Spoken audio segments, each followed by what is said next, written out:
Yep, we're alive. Okay. All praise to Yahuwah. We give esteem to him for this day that he have given unto us.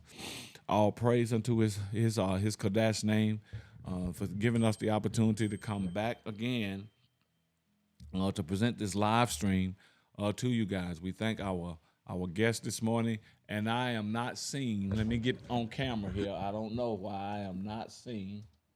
Let me get on camera. So I think my camera went off. Am I back? Yep, I think I'm back. Not quite. Let me get myself here.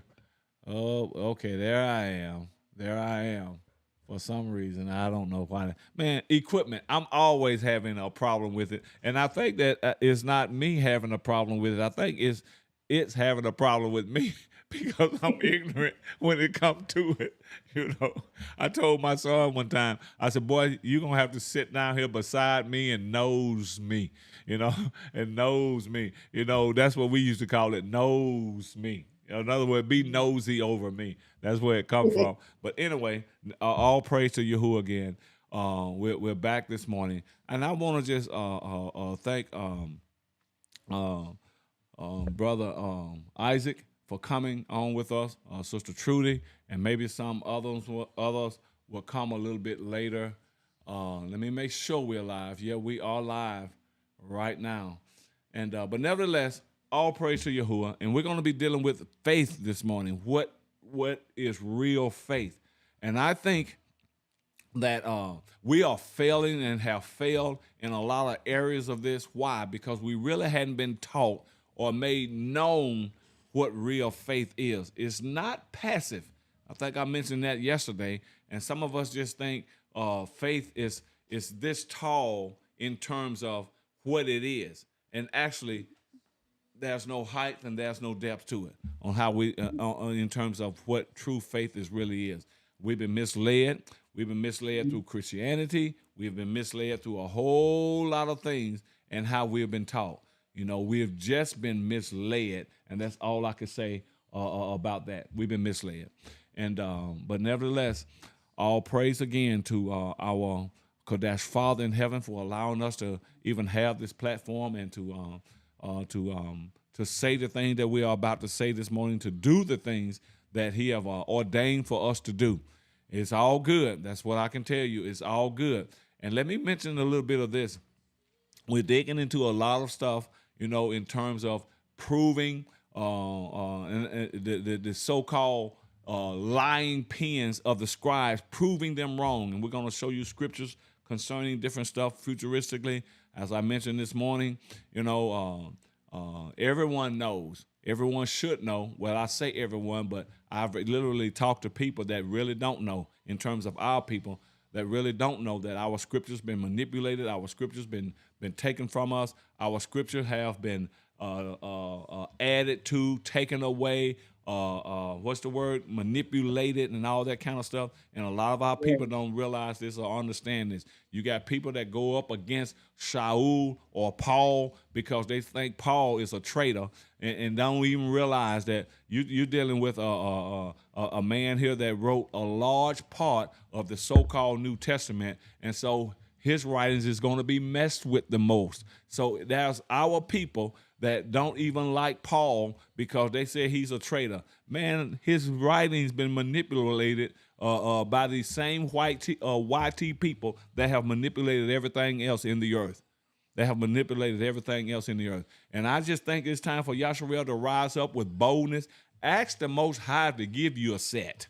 You hear me what I'm saying? Because some of us need to grow a pair. Some of us need to grow a set. Ask the Most High to give us that, because there is no uniting of the tribes until you recognize that we've been lied to, all of us. Stop standing up for the wrong group. Stop standing up and still talking for these YT people. Look, ooh, I'm getting in a way as truth is being revealed now by the Ruach HaKodesh, because he's the only one that's going to reveal it to you. Huh? These leaders, these teachers, and all this kind of stuff that don't even have, that's not even connected with the Ruach HaKodesh, cannot bring you the truth, cannot open your mind up, cannot even, the Ruach HaKodesh cannot even bring conviction up on you through them. Because a lie is a lie, and we are still teaching, many of us are still teaching according to the lies today, and it's time for Yasharel to get angry. Yeah. Now, the scripture tells us, but we can't get angry. The scripture tells us to get angry and sin not, but we're just too nice because we've been Christian incubated. And after we come out of the incubation part of it, then we have grown up in it. We just know Christian that told us to love no matter what, love no matter what, while you study to get your head bashed in, while you study to get raped, pillaged, while your stuff gets steadily being stolen and taken away from you, but you the only one that got the damn love, but the one that's teaching you this, that you need to love, is doing completely the opposite. The children of Cain, and that's what they are. All you have to do, Yasharel, is just take observations. Just look and go back in history and just look at everything that's been evil, concerning evil. Who did it? Who's at the top of it? And you still fussing with me and not agreeing with me. Oh, these white folks, y'all, you don't know about they ain't gonna make it in this here and that. Who did all this stuff? What is going on today? Still look at it all. And we won't get angry for nothing. Matter of fact, you don't even want to be associated or with me. Because why? Well, I'm saying, and you just still want to be presented as you just, oh, we are just so saved and we love God still. And he's just, no. Listen to me, Yasharel. We're going to get into our subject that we're going to deal with today. We lost Brother Isaac. Maybe he'll come on back in a minute. Listen to me, Yasharel. You got to get it together. You're going to have to pick a side. Yeah. If truth be told, you're going to have to pick a side. That's what you're going to have to do. And you don't even believe that you're going to have to do that. You're going to have to pick a side and stand by. We're going to deal with what true faith is today, what it really means, what it entails, exactly how it is. And many of us don't know it, never been taught it. So how will we even know that we're walking by it? You may say, well, I have faith. No, how can you going to have something that you was never taught to accept? Only thing we've been taught to accept is lies. We've been told that faith is the substance of things hoped for, but the evidence of things not seen, and not told what that means. It's true. What that actually means. I'm telling you. So I need for us to just listen this morning. But anyway, shout out for those that is watching, that is on right now. Shout out to you, Brother Alex, Aki Alex, Kuti. I know your handle on, I'm talking about baby girl Linda Flower now. Her handle on Facebook is baby girl, and it's on YouTube as Linda. So at Linda Flower. So shout out to you. I see Akuta Sue Yahoo is in the comments when you're supposed to be on this broadcast right here. So what about that? Come on, what about that? What about that? What about that? And I know she's giggling and stuff now, but I'm giggling too. But I mean it. What about that? You in the comments. Right. Need to be on this right here. Shout out to Yasharel. Shout out to you, Aki, and thank you for being here. But we're just going to get off into some stuff today. I don't like what's going on, and it's time for Yasharel to get angry, which we refuse to get angry because we've been taught that getting angry is a sin. But we'll quote the scripture, get angry, but sin not. I'm going to get into some word in a minute, and then here comes certain people, y'all know the other week, going to tell me when to get in scriptures. Going to tell me when to get in scriptures. And I'm talking about this YT woman. Now, I'm going on with my little commentary like I'm going on with it now. And when we going to get into some scripture? If you want to get into whatever you want to get into, you go get into it. But I'm quoting scripture all the time, but these people want you to walk by what they say. You hear me what I'm saying? This is how they have had it all the 400 years since we've been over here. But I'm telling you, Yehuda and the rest of the tribes are rising up now. We're coming into our own, so to speak, because we have Yahuwah backing us. We're coming to our own, but it's still only a remnant is going to make it in. It's still only a remnant that's going to make it in. Why is that? Because we refuse to stand up and come into our own, which Yahuwah have given unto us. We're refusing it because we've been so colonized in our head and our mind, and we believe everything the 66 book says, and it's been severely messed with. Been severely messed with, and all the other books that they have taken out. Don't you know that Ezra, the prophet Ezra, have wrote over 200 some books? Where are they? But if you tell our people that you can't prove that, and you can't say it been proven somewhere. I might not go straight to it right now, but the prophet Ezra have wrote over 200 books himself. But where are they? And we just think, even what Yahuwah, what they said about Yahusha, the books, the world can't even contain the books if it was wrote down of everything that he did while he walked this earth. Said the world can't even contain them. Now, that could be talking about numerically, which the first thing will come to our mind. But the second thing it could be talking about the world in terms of the people. They will not be able to receive what Yahusha did in the little time he walked this earth. It would just be inconceivable to them to even mention these great feats that they have done. But we have trusted the white people, and then now they saying that I'm hating. Let me just listen to me, and I want y'all to just listen close. 1 minute. This camera's going off. I don't know why my camera's going off. Hold on. Maybe I don't need to be on today. That's what some of our little old self will say. Well, you don't even need to be on here because, and that's why that camera going off with our little old self. You know how we are with stuff, and I think it's just overheating. You know. Well, that's a sign. A sign. Come on.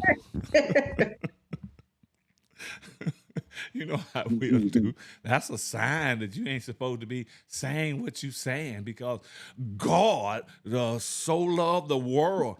let me say, I know I've said this here to y'all a few times, but let me say this here one more time. John 3:16 is 11.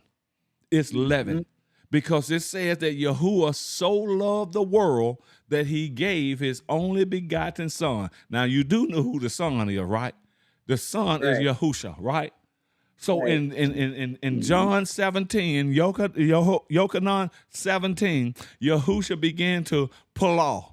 And the first thing Yahusha said, I pray not for the world, but for them that you have given me.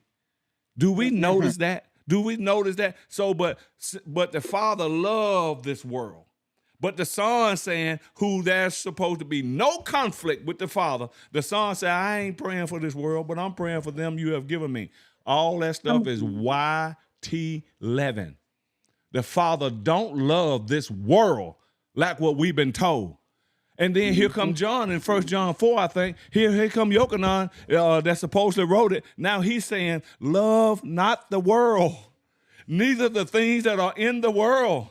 For all that is in the world, and we know who it come through, for all that is in the world is the lust of the eyes, the lust of the flesh, and the pride of life. But we're still stuck on, and they preach it to us every Sunday. Oh, for God so loved the world that he gave his only begotten son. You want us to love you while you cut up, tear up, mess up, kick up, everything. But you want us to love while you hate up and all this kind of stuff, and we fall for this crap.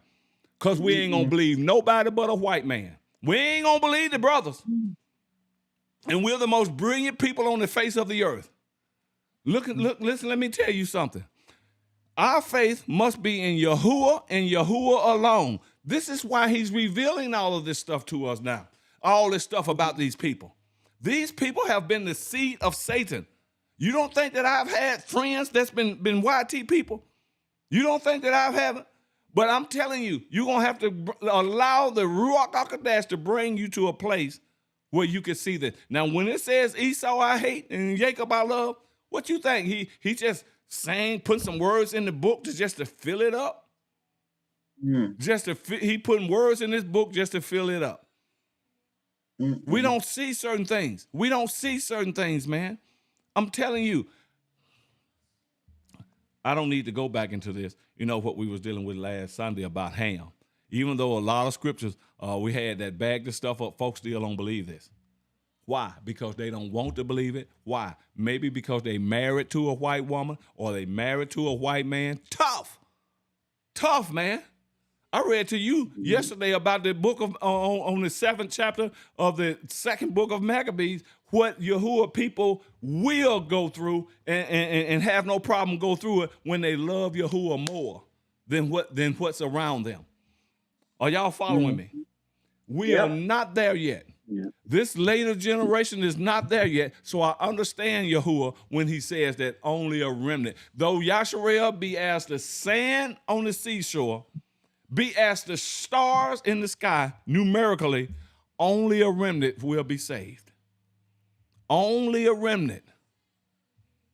Yep, and that's a few. That's not a lot. And that is a few. Now, he done told you about the 144,000. Some of us even think that that's all going to be saved. You see how tricked we are in our thinking and our perception. Now, he told you what this 144,000 is for. He told you what they are for.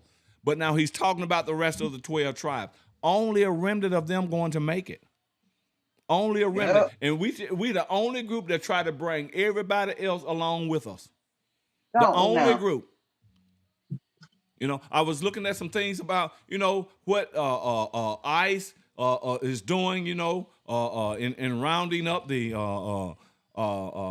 our brown people and stuff like that. And now they are cutting up and saying why we won't march with them. Y'all probably saw it too, why we won't protest with them. You don't nobody never protest with us.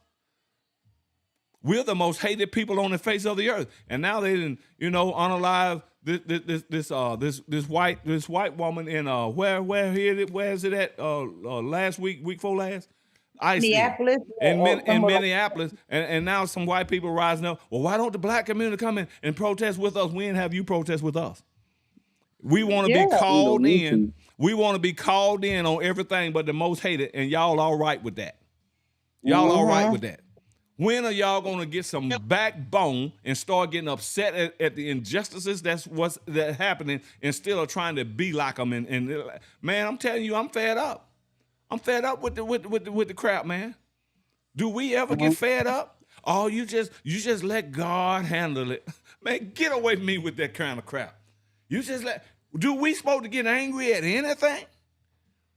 Do we just supposed to accept anything and everything like we have done in the past? Do we? Because that's what we are doing, and that's what we continue to do. Because we are bought into this bull crap. This bull crap. We are bought into it. And can't discern 4 inches off the front of our nose spiritually, and so we just go with the flow. I ain't going with the damn flow no more.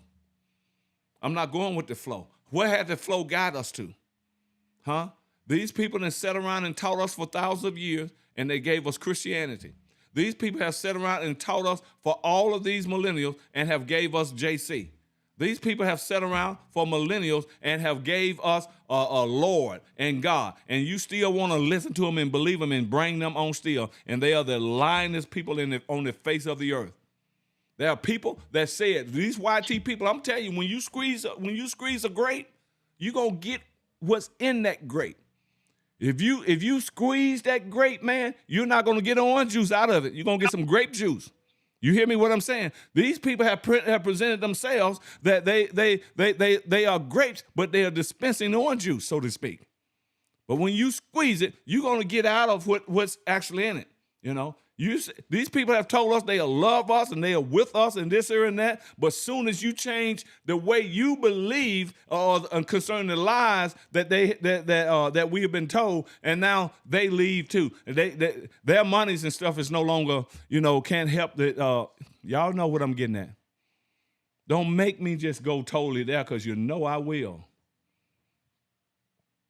I'm telling you, man, I will. I don't like fakeness. I don't like hypocrisy. I don't like any of that stuff, and I'll call it out to your face with your lying self.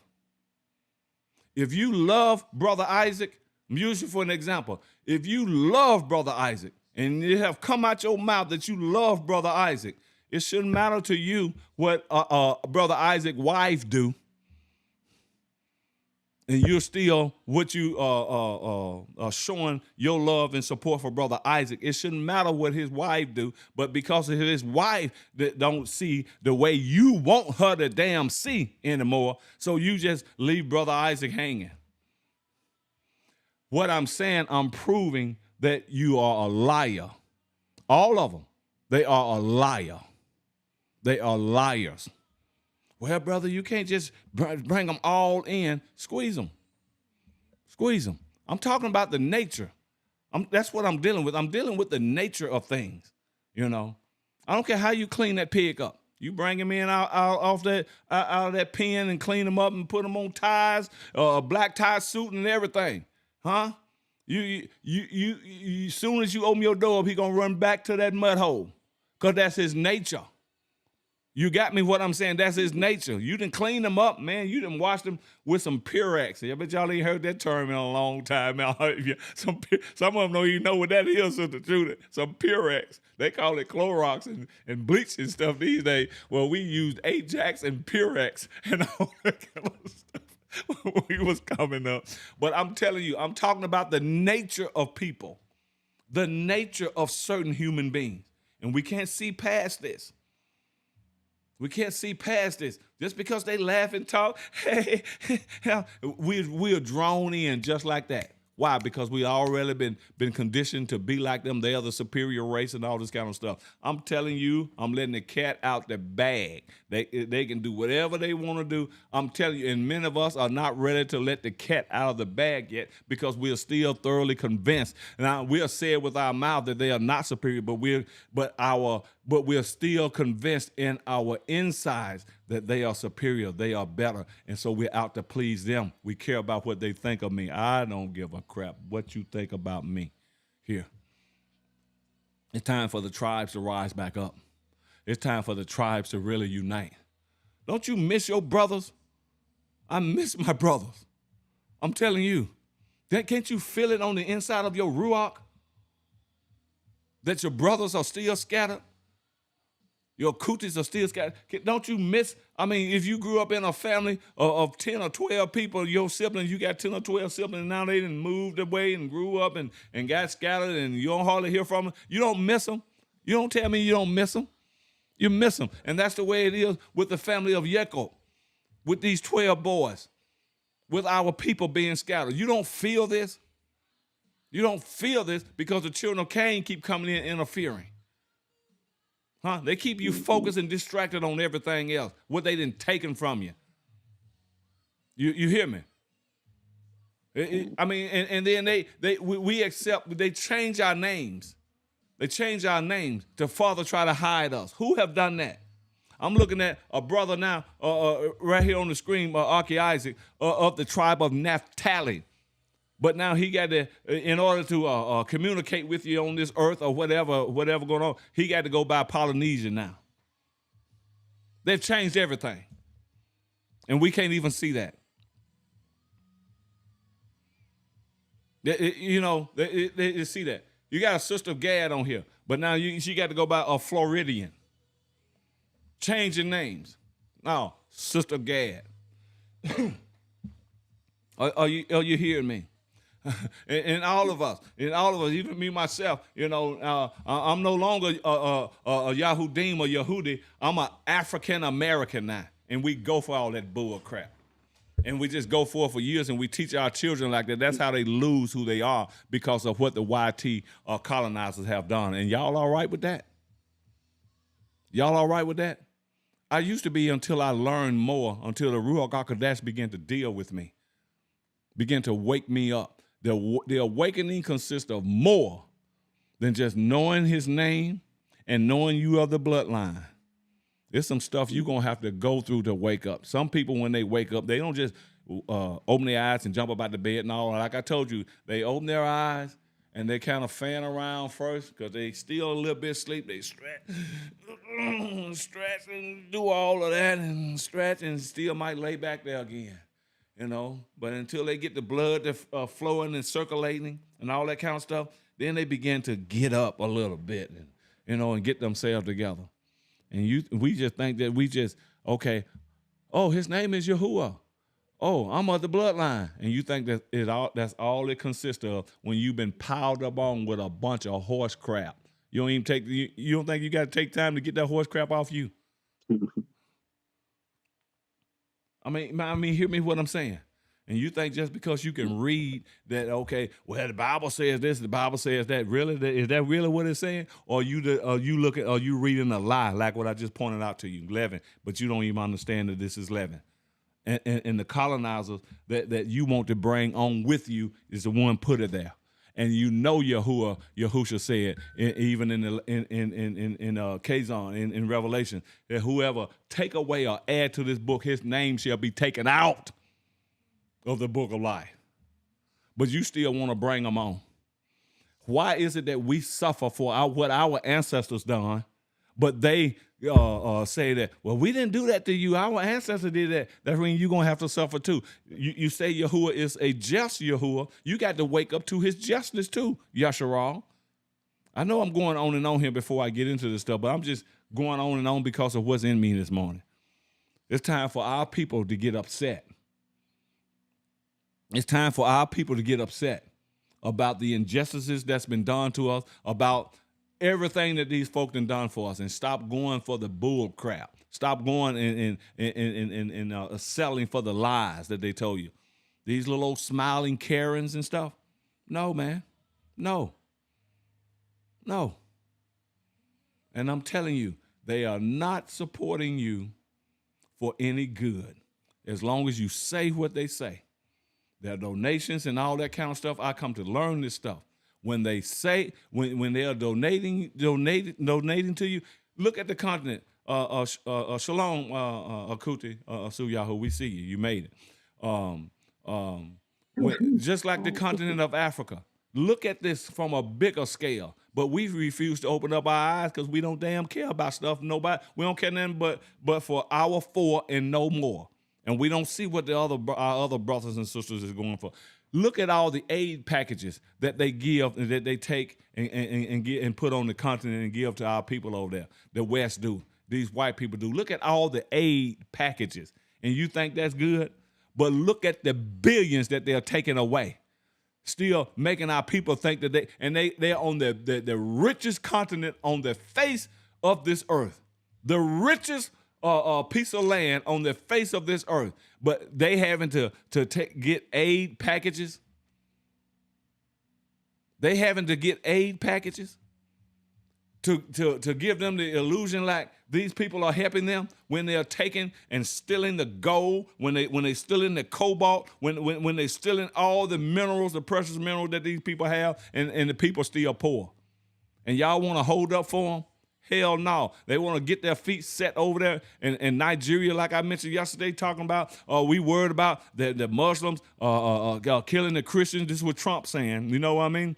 Trump saying, when Donald Trump don't even know what John 3:16 say. But we go along with the stuff, and we cannot even identify the, what you call it? What's the word? When they just lying to you. We can't even identify. What's this word? Left my mind.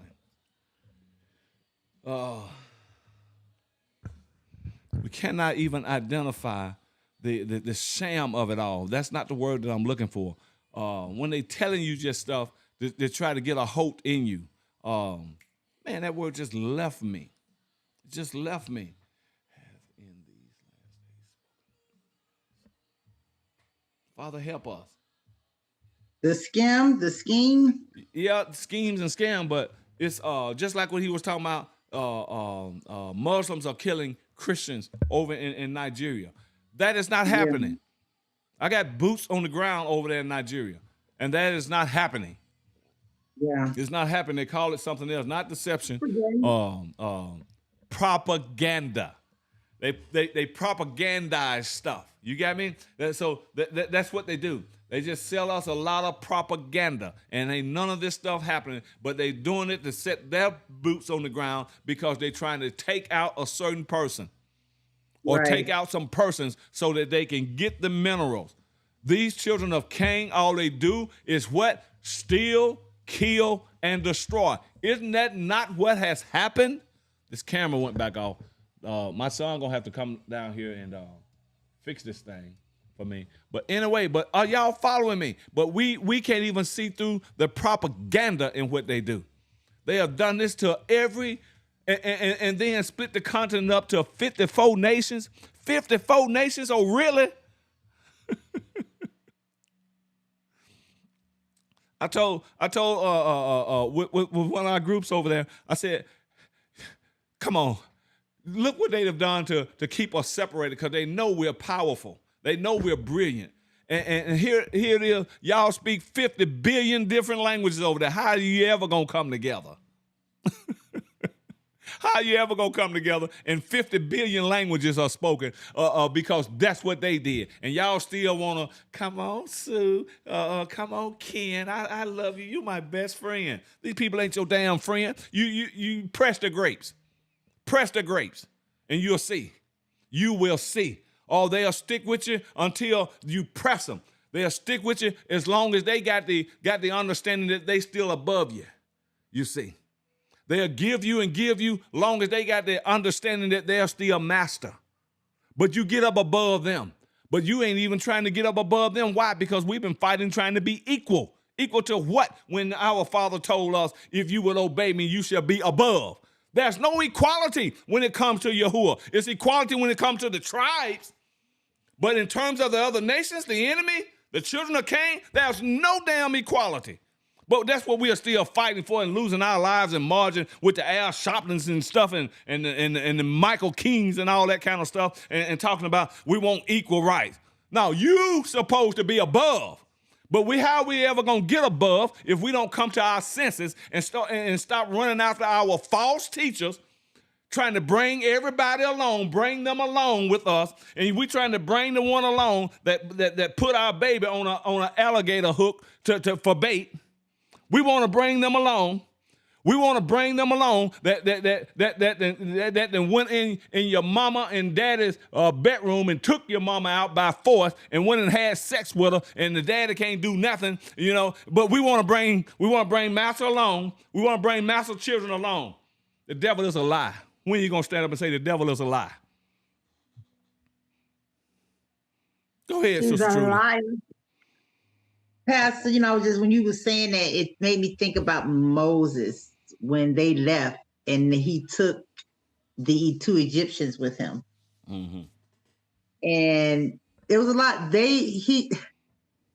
I can't remember her helper's name, but he pushed the Israelites, into making the calf. Come on, Aaron. And that brought them to damnation. He made the calf for him. Aaron Yes, did. give me everything. Herod, yes, that's his name. And Aaron, that's Aaron. the same thing. You can't let everybody around your table. You cannot. You cannot, but we often do. We're the only group that go along with everybody and everything. And Yahushua told us the children of this world is more wiser than you. And that's been proven. We follow everything, you know. Like I said, Trump, when he came into office, he has over 60% of the so-called Latino vote. And now he done rose up and sending ICE after them. And now they're calling for us. Where the black people at? They won't come in and protest with us. You voted for it. And now you calling us into your crap. And there we'll go. If we wakening up, the reason why we ain't going now, but any other time, we coming on. You see, when the Sodomites rise up and want equal rights and stuff, here they are trying to, the black people come on and protest with us. You know what I mean when I say Sodomites? These punks and sissies and stuff, you know what I mean? They want to ride on our back, and we just let them ride. We just bring them along. Yisrael, you ain't going to ever get right if you don't open up your eyes. Our Father demands righteousness. Our Father demand righteousness. This is what got us in the shape that we're in now because of what our forefathers done. But he promised to wake us up, and that's what he's doing. Now, I don't know. These leaders, a lot of these leaders are refusing to wake up. And in Jeremiah 23 and Ezekiel tells us what's going to happen to them shepherds. But they're refusing to wake up. It's already happening, Pastor. It's already happening, isn't it? Here, it's already happening. Every day, every week, it's something happening in the leadership of the church, especially in the Black community. They don't mean it, but one has been given. And I need to find out because doing that that COV thing, doing that stab thing, there's a lot of our leaders died. Not realizing that's Yahuwah's judgment because they won't turn around. Go ahead, Sister Sue Yahoo.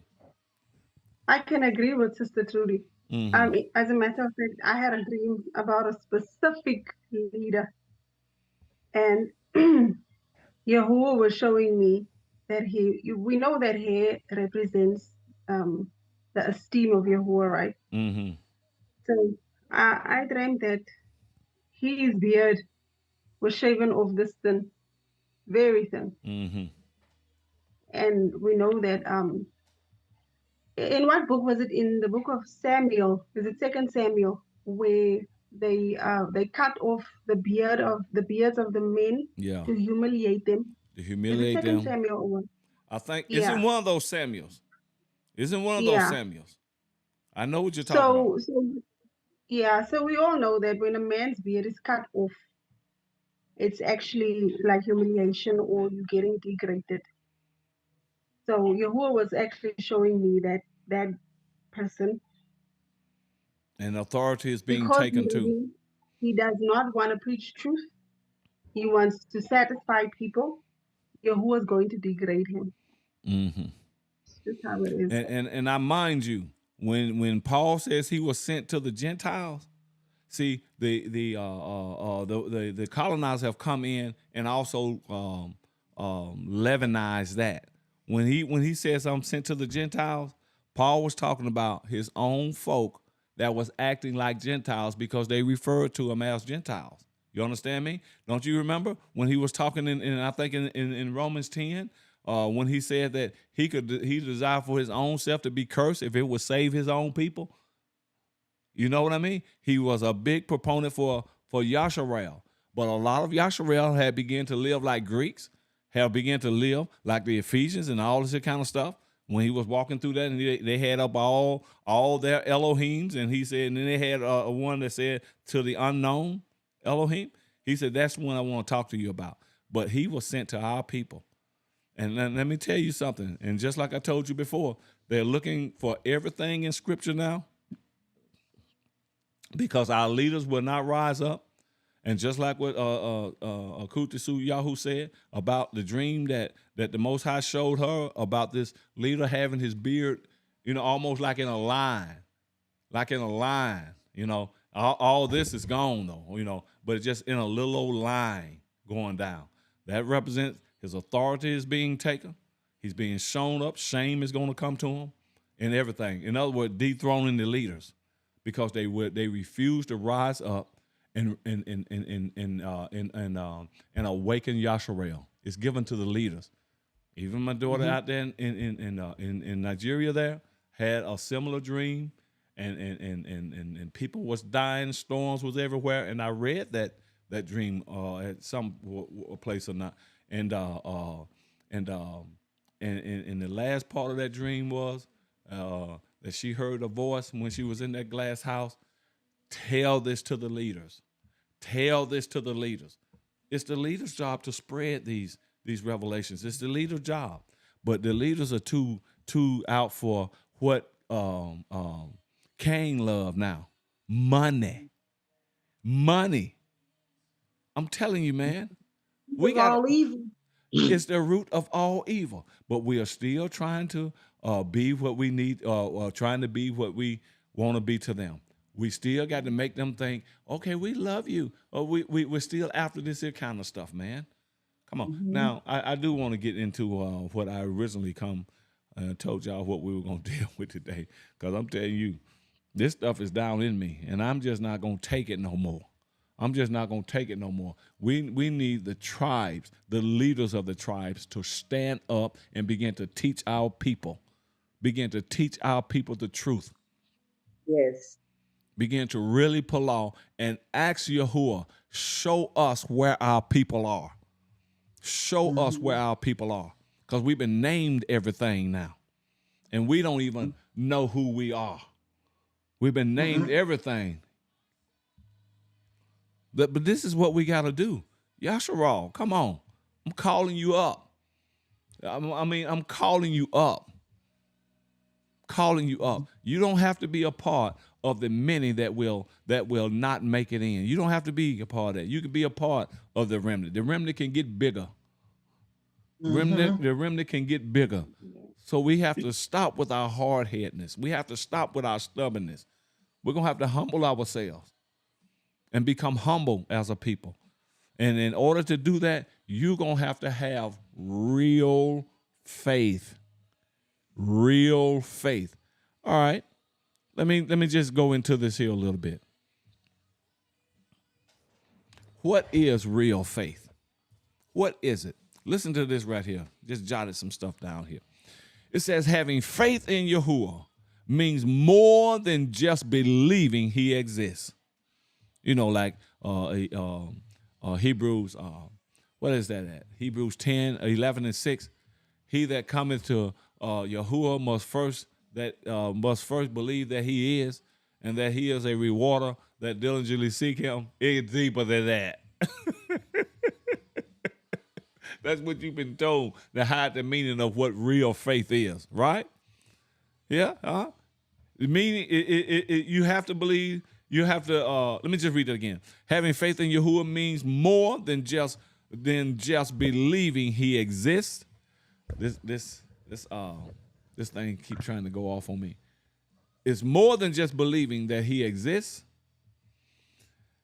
It's about deep, active trust or amonah and reliance on his character and promises, leading to a life of faithfulness, obedience, commitment, even when things are uncertain.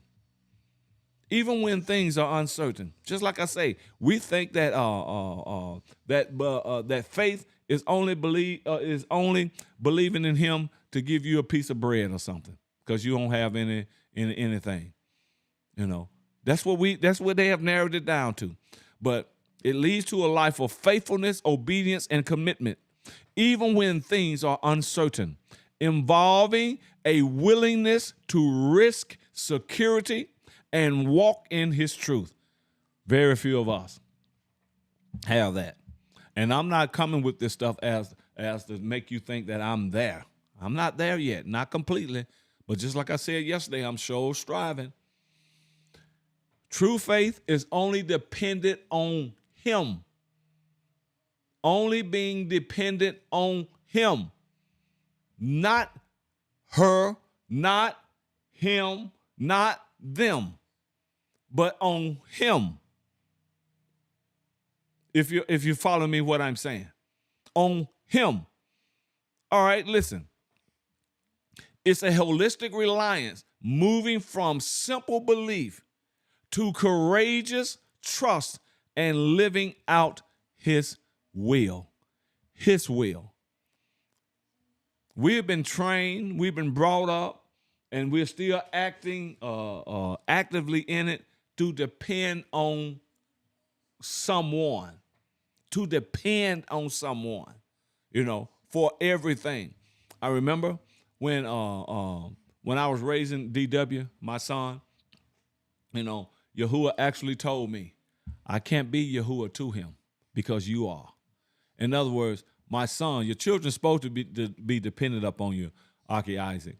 But there's a level that we can lead them to depend upon them where they will not know Yahuwah. And he told me that. He said, I can't be Yahuwah to him because you are. And because I did everything, I wouldn't let him fall. I wouldn't let him trip. Okay, if he needed money for this, I'm right there. Right, I was right there. But after I heard that, I cut that joker off. I cut him off, Sister Trudy, because it was, and he had to go through a whole lot. He ain't got daddy no more. And in doing that, I must say, Daddy was able to save a lot of money because it ain't going out to him no more and his foolishness no more. So Yahuwah killed two birds with one stone, so to speak. But we can also bring our children in a place to not even trust Yahuwah because you are Yahuwah to them. And a lot of us as parents are like that because we don't want them to go through nothing. Listen, these jokers need to feel the scorpion sting sometimes. But you won't allow them to feel the scorpion sting sometimes. Why? Because you don't have the faith that they will heal up. You don't want them to hurt. You don't want them to go through nothing. But, hey, we got faith in you, Yahuwah. Yahuwah said, if you got faith in me, give them to me then. Give them to me.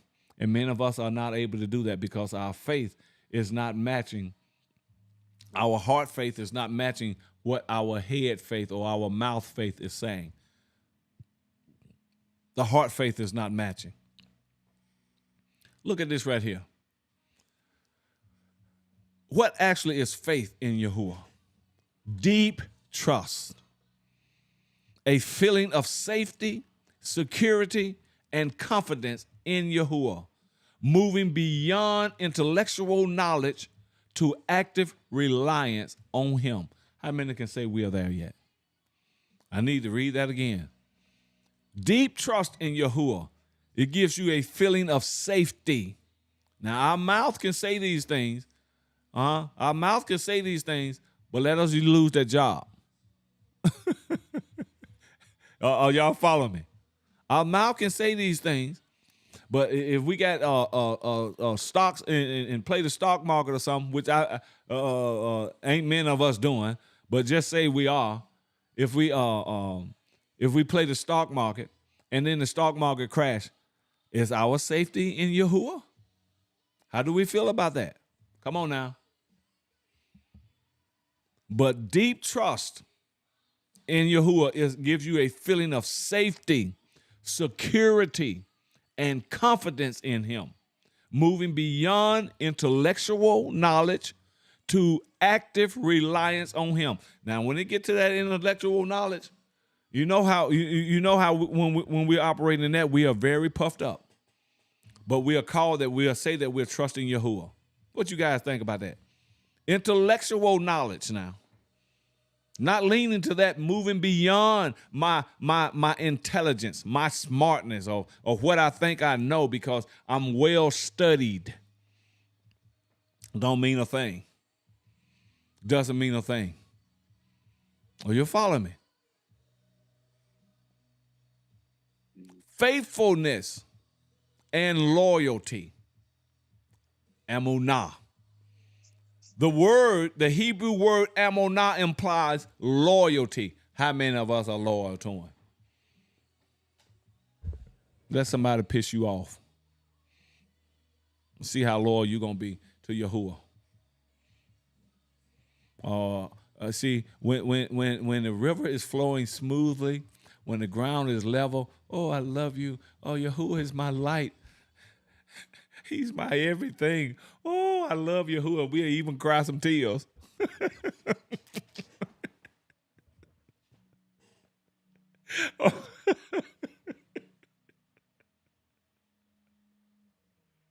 But let somebody cross us. Let somebody say something we don't like that we expect them to say, especially these darn children of Cain. Start saying what you're saying now, and then they start labeling us with hate. And they have hated everything that walked. If truth be told. But if you go to stating their facts about them, then they label you with how they are. Are you following me? Them people had to hate me. Let me tell you something, Yasharel. Be surprised when I tell you this. When they tell you hating again, because many of you ain't gonna say what need to be said no way. So you ain't got to worry about them hating on you. But if you rise up and you grow a pair and you begin to speak what the scriptures do speak, with the other books and stuff and all this kind of stuff, and you begin to speak that stuff, they're gonna tell you hating. And you know what you need to tell them? I agree with you. I sure do. I sure do hate you. What gives you that right to agree with them? Because Genesis said concerning the serpent seed and Adam's seed, Yahuwah said, I'm gonna put enmity between you. Go do a little deep dive. You won't have to dive deep into that word enmity to see what it means. It means to hate. I'm gonna put enmity between Adam's seed, Sheth seed, and your seed, serpent. I'm gonna put enmity between you. So we supposed to hate. He's preaching hate. No, the Bible preaching it. The very first book, which you ain't been taught and you ain't been told. So once it's once said to you, what? I don't believe that. But you say you believe the scripture, you believe the Torah. That's what you say. See, I don't go by what people's mouths say. I look at your fruit. I watch your actions. You ain't gonna tell me that you're this, and when I'm seeing that you're that. I used to be very, very naive. Ain't no more. Ain't no more. And I'm trying to tell you that. You just can't go by what these people say. These people have lied on from one continent to another. Not that our people hadn't lied too, but we have become just like them in the lands of our captivity. You see, that we have become just like them. And I'm saying that I don't give a damn who getting mad and blow up like a blowfish. You'll go down over time. You ain't going to shut our mouths no more. You're not going to cause us to shut our mouths anymore. We've been silent for too long. And every time we had a leader to rise up, like your Malcolm X's and stuff, and when Martin Luther King began to open up his eyes and stop working for them three-letter agencies and getting more of our people killed. So when he made his mind up to stop doing that, then they slay him. When our leaders rose up, they slayed them. And they think we're just supposed to forget about all of that. Supposed to forget about what was done in slavery. See, your foreparents wasn't just in slavery making the work. No, our people went through hell. Went through hell beyond what you understand today. And then they say, well, you just forget that because that's the past. When you won't even forget 9/11.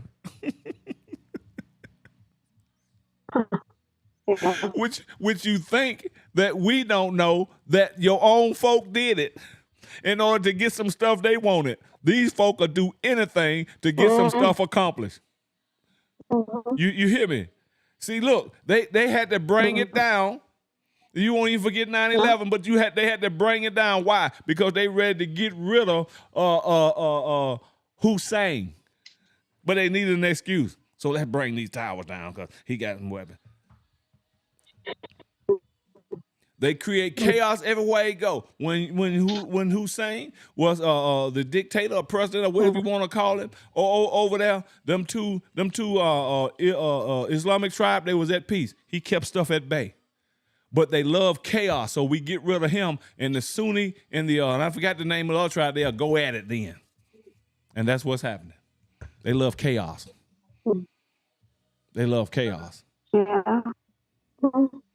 And have the audacity to tell us to go back home. Where the hell you from?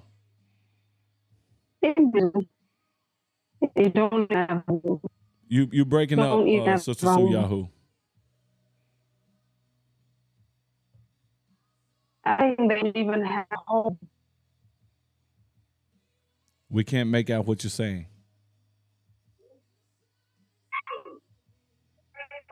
Okay. Okay. But you understand me what I'm saying? And we just don't listen, man. We don't listen.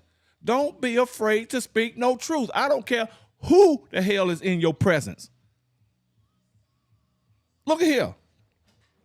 If they stooped down and picked up that penny and they wasn't supposed to do it, it's a crime and a shame to stoop down and pick up that penny. You got me what I'm saying? If they stoop down and pick that pen up, and I mean it would just bring in a lot of chaos to do that. If they stoop down and picked it up and you saw it, you tell them. They stooped down and picked it up. Our people are still afraid. Our people are still afraid. These people have done great mass destruction in the world, but you got to understand, they ain't never liked truth now. They have lied on you. They ain't never liked truth, but they have a problem with you telling truth. They have a problem with you telling truth. But our problem is that we just want to make friends and be friends.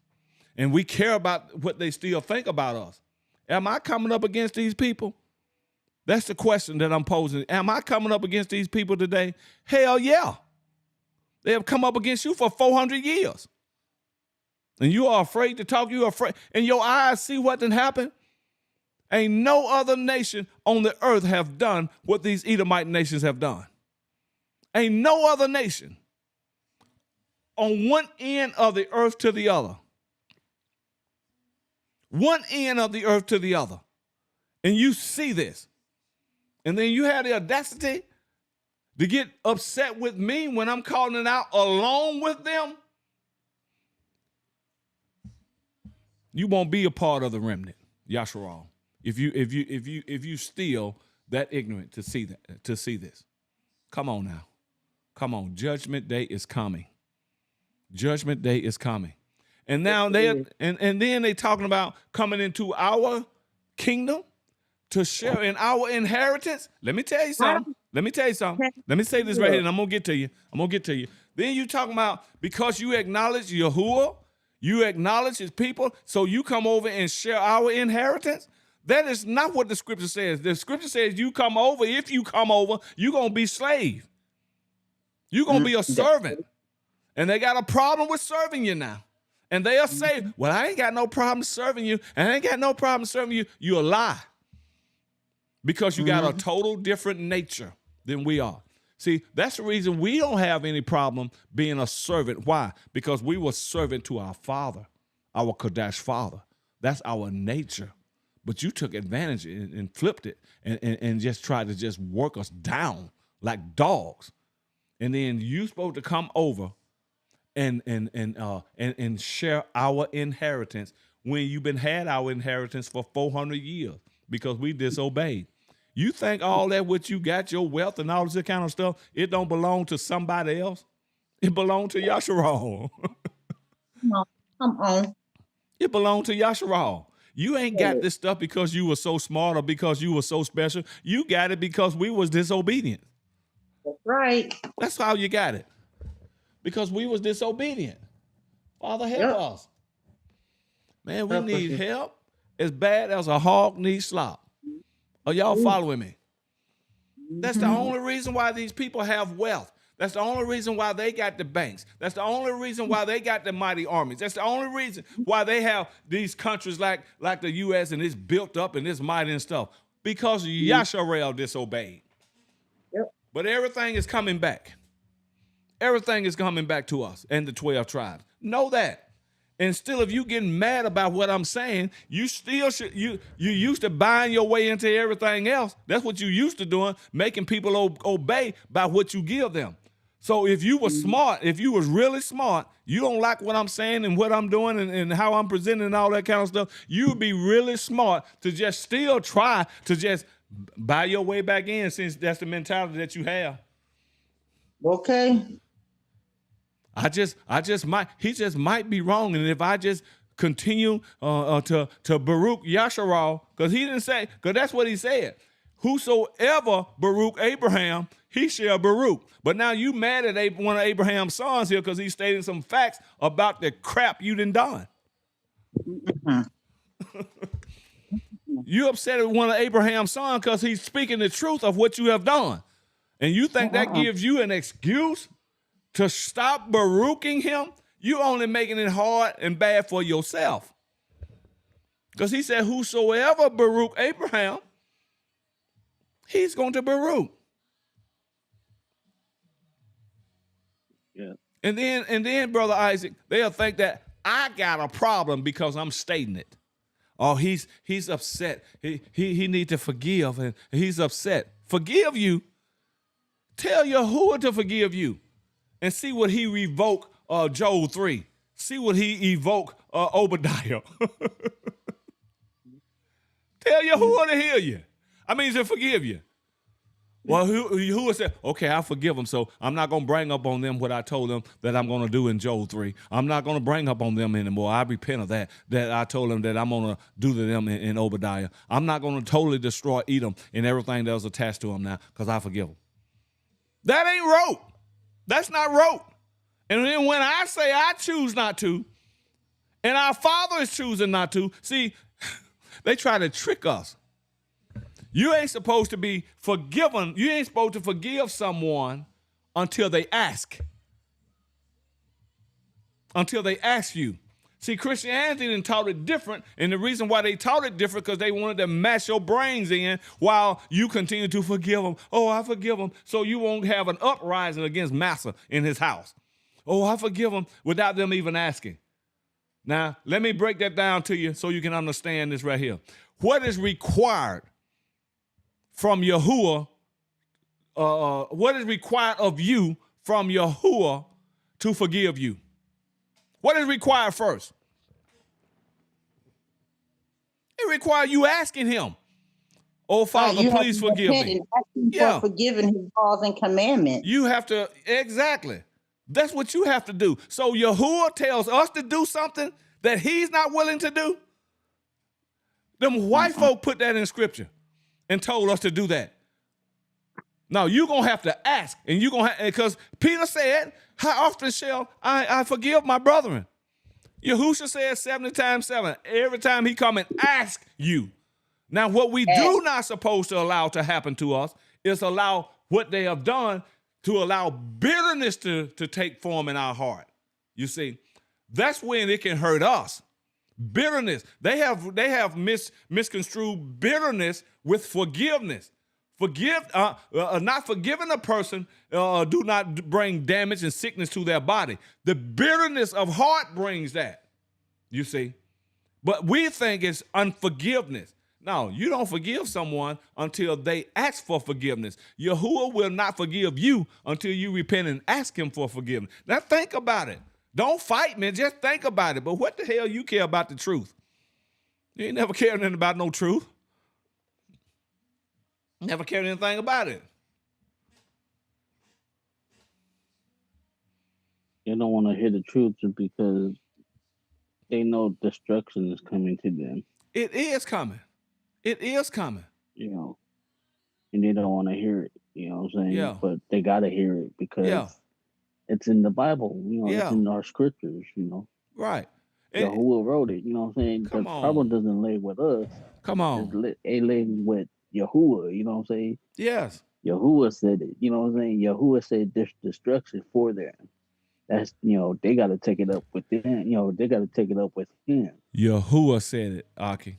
Exactly. But they tend to get mad at us when we repeat what our Father have said. That lets me know they don't want no truth. Yeah. Why don't you just accept this as truth because our Father then said it?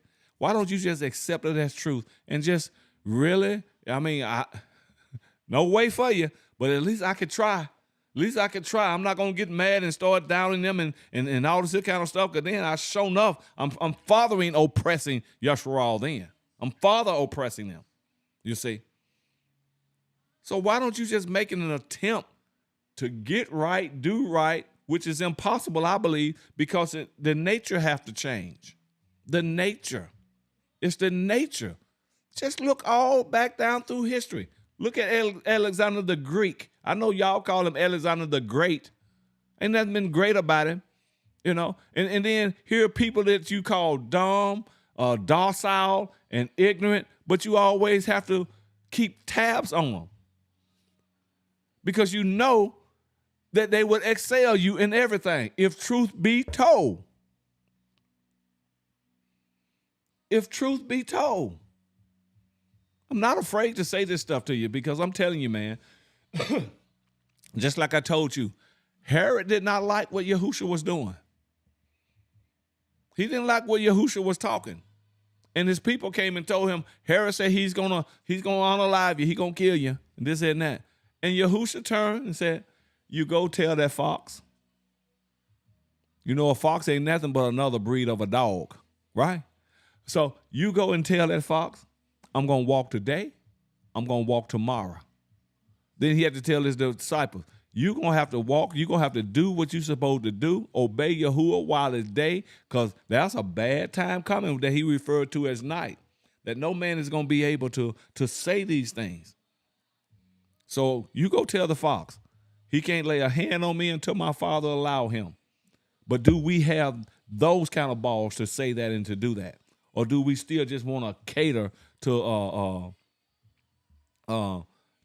what we've been told who is superior? Man, you wait. You wait till Yasharal come back into her kingdom. You wait till Yahuwah bring us back into our kingdom. Oh, how splendid it would be. You see, the scripture says, because they have changed a lot of things, say it does not yet appear what you shall be. Ooh, hallelujah. But when you see him, ooh, come on now. When you see him, it don't appear yet what you are. But when you see him, you always talk about how splendid, how glorious, and how esteemed our Father is, how Yahushua is. But Yahushua said, you wait till you see me. Then you're going to be like me. Yeah, hallelujah. That's what it's. That's what it says. That's what it says. Glory. That's what it says. Yeah, but we forget all of that. Why? Because we listen to the colonizer. Oh, and boil your water and get the blood out of it. And we've been doing that for years. Our people don't eat blood. But now here you got this white colonizer on here telling us how to prepare our meat to get the blood out of it, and that's all y'all have damn ate. And we've been doing this here for years to get blood out of our meat because we don't eat blood because the Torah told us not to eat it. But you going to come on here and teach us to still give you the illusion that we don't know, but you do know with your white self. And so like you still master. And y'all fall for this stuff. Y'all put lights on it and everything when these white folks is teaching us. I do not.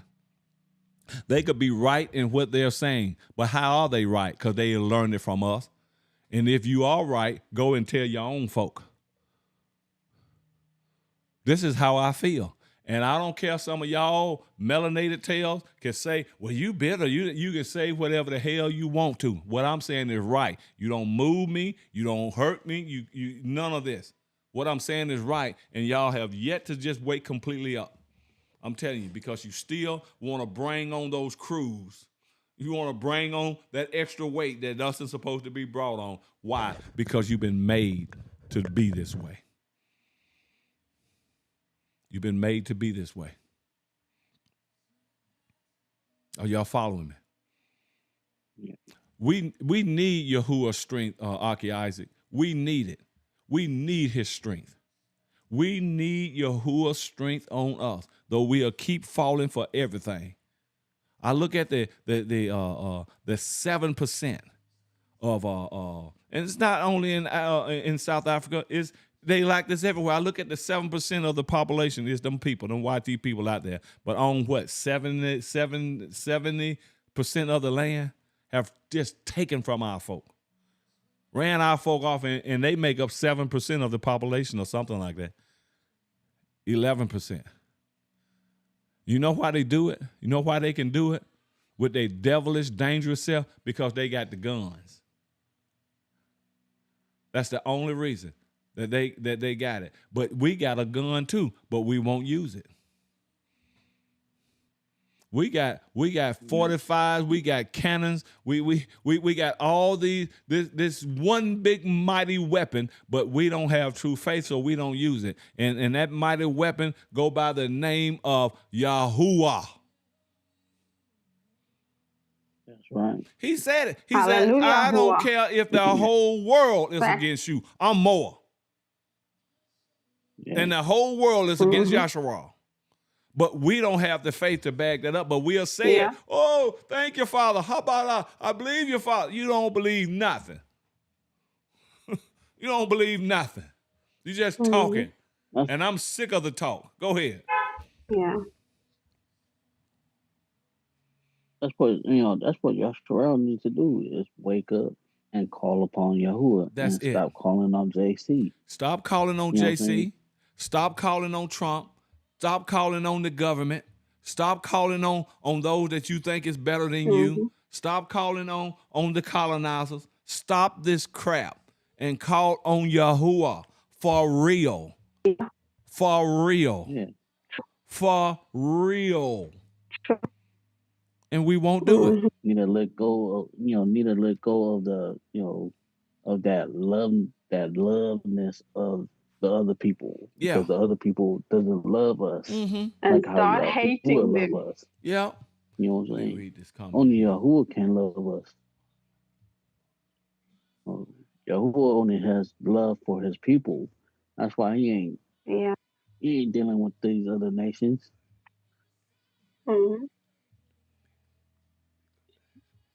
Let me put this up here. Exactly. Because we were dealing with this right here. Do y'all, Exactly, brother. maybe y'all can see that. But we want to be above Yahuwah. Look at We this. think that we can love more than him. Yeah. Look at this comment that can y'all see this comment? Nah. I don't know why y'all can't see that comment. I don't know. But I don't have anyway, a second device, so yeah. okay, but Nicole Williams says, let me see. She says, we also are not supposed to eat the fat.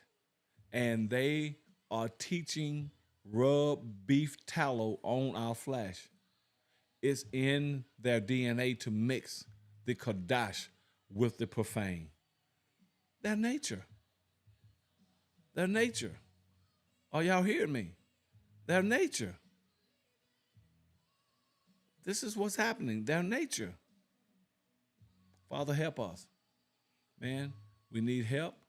As bad as a hog needs slop. We need help. As bad as a hog needs slop. Our people do. Our people. They don't want us ministering truth to you, Yasharal, and they don't want us exposing their lies. Because to administer truth to Yasharal is to expose their lies. And some of our people are so wrapped up in their lives, when we begin to expose truth to Yasharal, our own people got a problem with us. Our own people have a problem with us when we begin to do this. I'm telling you. So help us, Father. We need help, man. We need help more than what we know. More than what we know. Yeah. Let me go on down here. Faithfulness and loyalty, amonah. The Hebrew word amonah implies loyalty, steadfastness, and a commitment to act in accordance with Yahuwah's will, not just holding a belief. True faith. Faith brings loyalty and steadfastness. Shalom, Shaquille. Shalom. True faith brings loyalty. It brings loyalty and steadfastness and a commitment to act in accordance with Yahuwah's will. Not just holding a belief. And that's what many of us are today. That's what many of us are today. And we don't want to acknowledge it, and we still don't want to be corrected on it. We're telling you what true faith is. Do I need to go back into that book of Maccabees? I probably will. I probably won't read it all because I read a lot of it yesterday during the Shabbat. Look here. True faith is also this right here. Confidence in the unseen. Hebrews 11:6. Faith is the substance of things hoped for, the evidence of things not seen. I think we just read it and don't have an understanding of it. Listen to this. Faith is the assurance of things hoped for. That's like I said. And the conviction of things not seen. They just want to reword it, but no. It says it's a deep confidence in Yahuwah's power and promise. Look, I made this example yesterday. This is faith. This is faith, this cup. Okay. I'm hoping for this. Yeah. You got me? I'm hoping for this. But faith is the substance that will manufacture this, so to speak. I ain't got nothing else. Come on. Faith, this substance right here, will manufacture this because I'm hoping for it. Got me? All right, so what is my evidence that I can still get this? Because I don't see it. I have no material thing or nothing that says that I can have this, that I can come about this. I have nothing material in the earth. Faith. This faith says, this faith right here, it's the evidence that you need. It's the evidence to bring this into sight or vision. Faith is the substance. Faith is the substance of things hoped for. That means things that you cannot see. Also, it is the thing. I'm hoping to have this. I needed for it to happen this way. Faith is that substance that would bring you to things that you are just hoping for. And it is that evidence of things that you cannot see. I'm hoping for this, but I really can't see me getting it. I really can't see it. There's no material in the earth that would manufacture or make this. But faith is that evidence that will materialize it and bring it to you. Are y'all hearing me what I'm saying right now? Are y'all understanding what I'm saying right now? Because we love to read and quote the scriptures, but still have no understanding of it. Because we still just believe in him for a piece of bread when he was saying, I want you to have the factory. I want you to make your own bread. You gotta get your own loaf. You see, it's just like what Caleb said. What they tried to make him be a Gentile, but we're going to have proof, because we might come with that next live that we do, that show you that Caleb was actually of the tribe of Yahuwah, and these lying pens of the scribes that made him a Kenzite, but we'll deal with that later, because they just doing everything they want to do and trying to do to become a part of Yasharal. Are y'all following me? They can't do that anymore. Because this is what you're going to have to do, because they have lied. And look at here. There are people that say, well, everything that Yahuwah tell you, you'll be able to back it up in the word, not in the word that you got, because they didn't change it. Are you hearing me? I need y'all to hear me close when I'm saying this here. You got leaders and stuff out there. Everything that Yahuwah or the Ruach HaKodesh put down in you, you're able to bag it up in the word. Not so, because we don't have our true word. And so what the Ruach HaKodesh does, in order to bring us back into truth, in order to bring us to wake us up, in order to make us to know that a thing is so, he downloads it in us. Because it's been taken out of the word by the colonizers. It's been taken out. It's not there anymore. It's been manipulated. It's been twisted. So the Ruach HaKodesh downloads it into you. He'll download it into you. And I'm not saying throw away the word now. Don't ever do that. Don't ever do that.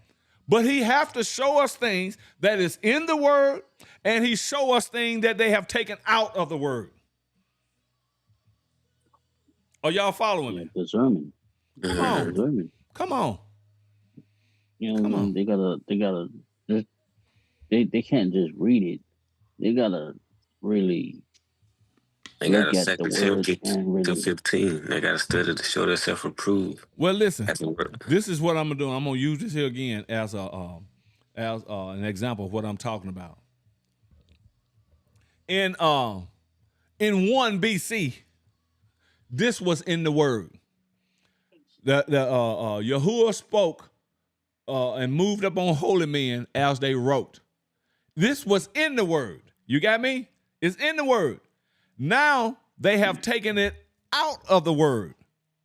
They have taken this out of the word. So I don't know. I don't even know this no more because I never seen it. And then it take the Ruach HaKodesh to download this into me. It ain't in the word no more. I know y'all following me what I'm saying. It ain't in the word no more. It was in there at 1 BC or whenever, before. It was in there. You got me? And the Ruach HaKodesh know it was in there because he moved over Kodash men and caused them to put them in this. But the colonizers, the children of Cain, have taken it out. So you don't see it. I don't see it. It ain't there no more, but it's a truth. You got me? So the Ruach HaKodesh, what our people don't realize is the Ruach HaKodesh download stuff and put it in your Ruach. But you won't accept it. Why? Because it ain't in the word. It ain't in the word what you saying. You damn right it ain't in the word because they took it out, but the Ruach HaKodesh is putting it in you. Yeah. The Ruach, it reveals all truth. You have to be close to Yahuwah for Yahuwah to download this stuff into you, what they have taken out. Because he wants his people to know truth. Why does he want us to know truth? Because it's the only thing that's going to wake Yasharal up and make her free again. You shall know the truth, and the truth shall make you free. But how am I going to know it, Aki Isaac? How am I going to know it, Aki Shaquille, if they have taken it out? The Ruach HaKodesh, the restorer of all things. Hallelujah. And we don't understand what I'm talking about. We just think that I'm just talking and everything you say and this here and that, it gonna have to be backed up in the word. You ain't gonna find some of this stuff that the Ruach HaKodesh have downloaded into us unless you go and get the books from Ethiopia, the one that they hadn't touched. The Ruach HaKodesh downloads it into you. We can't understand that.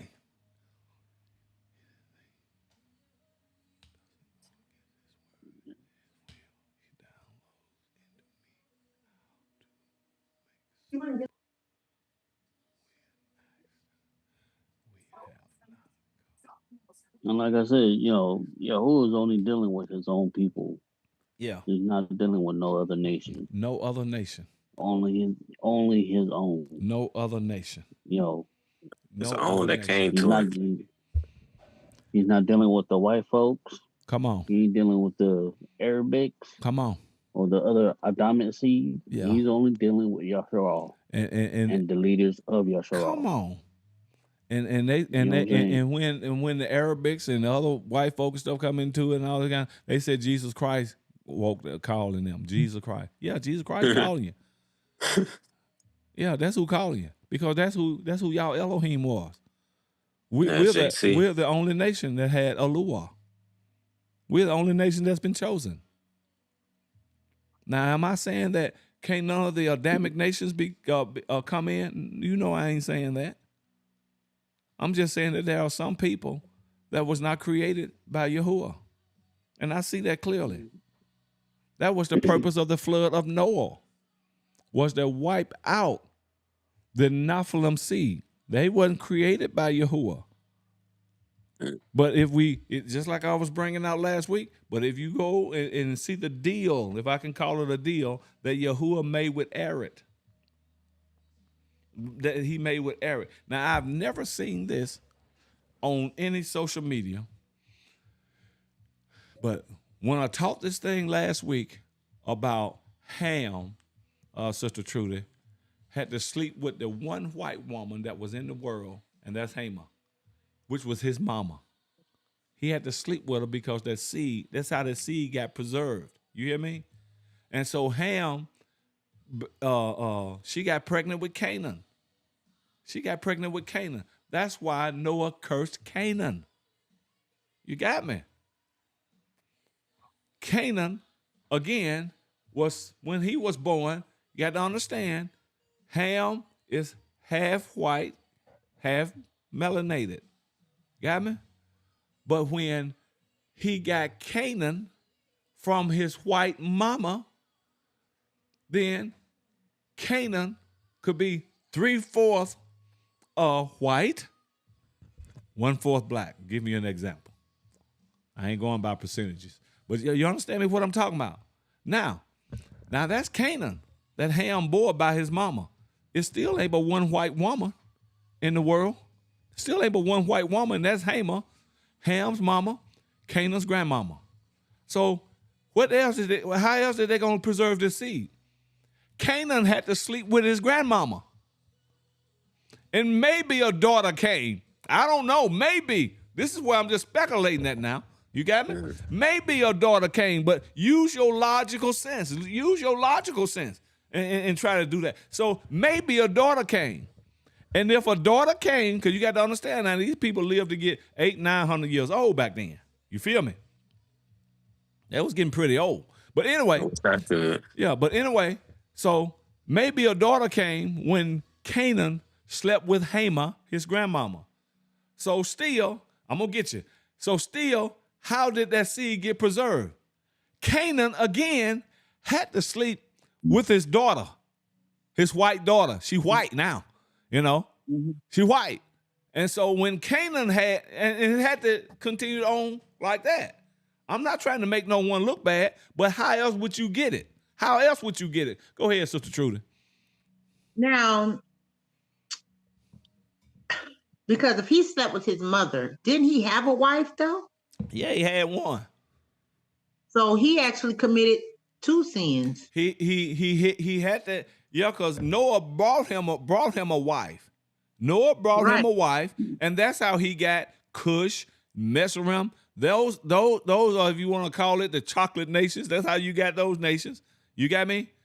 But Ham had to sleep with his mama in order to get the Hittites, the Perizzites, the Hivites, and all them Jebusites. Because they are European nations, white nations, so to speak.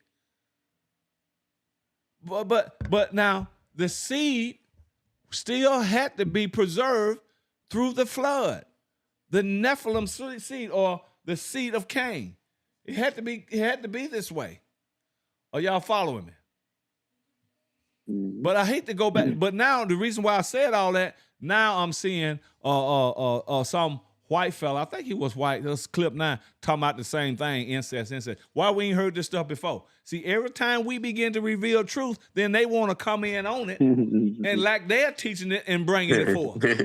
I ain't heard it nowhere. Have we heard it anywhere? Why they do that? Why they do that? Because they are not creative. Because they come to destroy. They come to steal, kill, and destroy. That sounds like Hashatan's attributes right there. Hashatan double over. His children. Yeah, man. Yeah. Even when it come down to Cain. How? What did Yahuwah say? What did Yahusha say? Not as Cain, talking about Jacob, not as Cain, who is of that wicked one. That wicked one, right? Now he cursed Cain with white skin. Book of Lamech of Cain. Not no leprosy, but he turned the skin white. If you want to call it leprosy, call it that. But anyway, he says Cain is of that wicked one. So what does that tell you if he's of him? It tells you that Hashatan. Well, you got to, I can hear some of these Hebrew Israelites like now. Well, you got to show me that in the word and this and that. It's in there, but they didn't took it out. Cain, Hashatan had to rape Eve. Yeah, the what? Had to rape Eve to do it. Well, they wilder, man. If Cain like him his mama. If Cain is of, my camera done went back off. Y'all got to excuse me on that. If Cain is of that wicked one, he ain't of Adam. The scripture says he's of the wicked one, the devil. So now how you going to say, you know, every time I get onto this right here, I even when I was in Christianity, I preached a sermon one time and I named it, Who's Your Daddy? Yo. Who's your daddy? You acting like the devil, then the devil your daddy. That remind me of John 8:44. Out of Pappy. Who's your daddy? Yeah. That's that you are your father, house of time. After the lust he will you will do. Out of Pappy, boss. Boss eyes the Pappy. Father.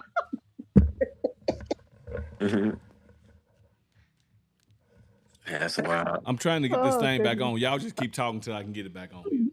It's crazy because when you even talk about how they want to consume everything, even the ocean they want to consume. They want to take control of the animals in the ocean, like everything. And man, they gotta be satisfied, man. I did a video. I was coming from in town, and I was showing my great uncle, how they stole his homes, all the people's houses. And they still think that they're going to get my inheritance. That Yahuwah has. You ain't taking nothing else. Imagine. And I'm saying, imagine. You know what? The thing is so crazy. We literally see them living in our inheritance that they stole. Even the state of Florida. So when I tell you it's different, like I always say, it's different when you finally truly know who you are. The scriptures affect you differently.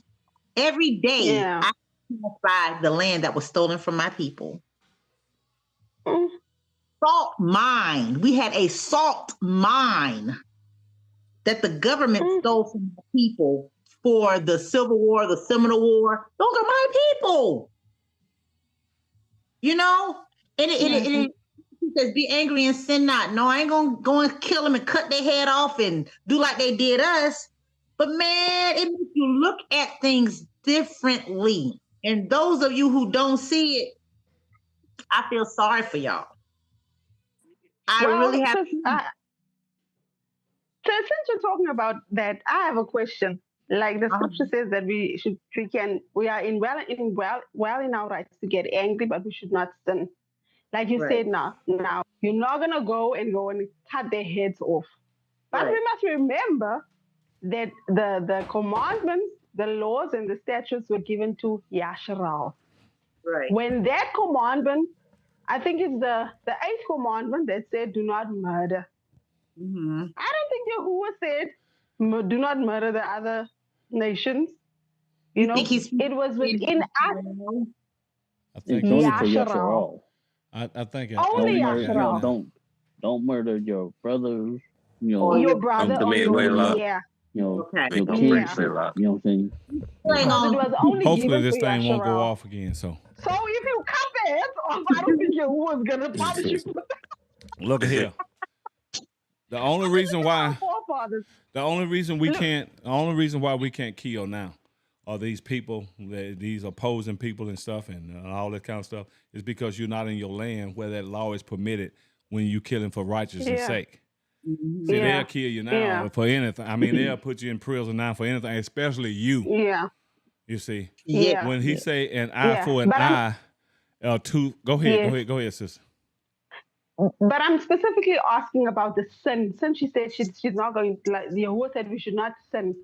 It will be a crime in the world that we are living in, but it won't be a sin in the eyes of Yahuwah. That's what I'm asking. Because he says there's a time to murder or to kill. That's a time for all of this. I'm not saying now. Don't get me wrong. I'm not saying now. I'm just speaking in general now.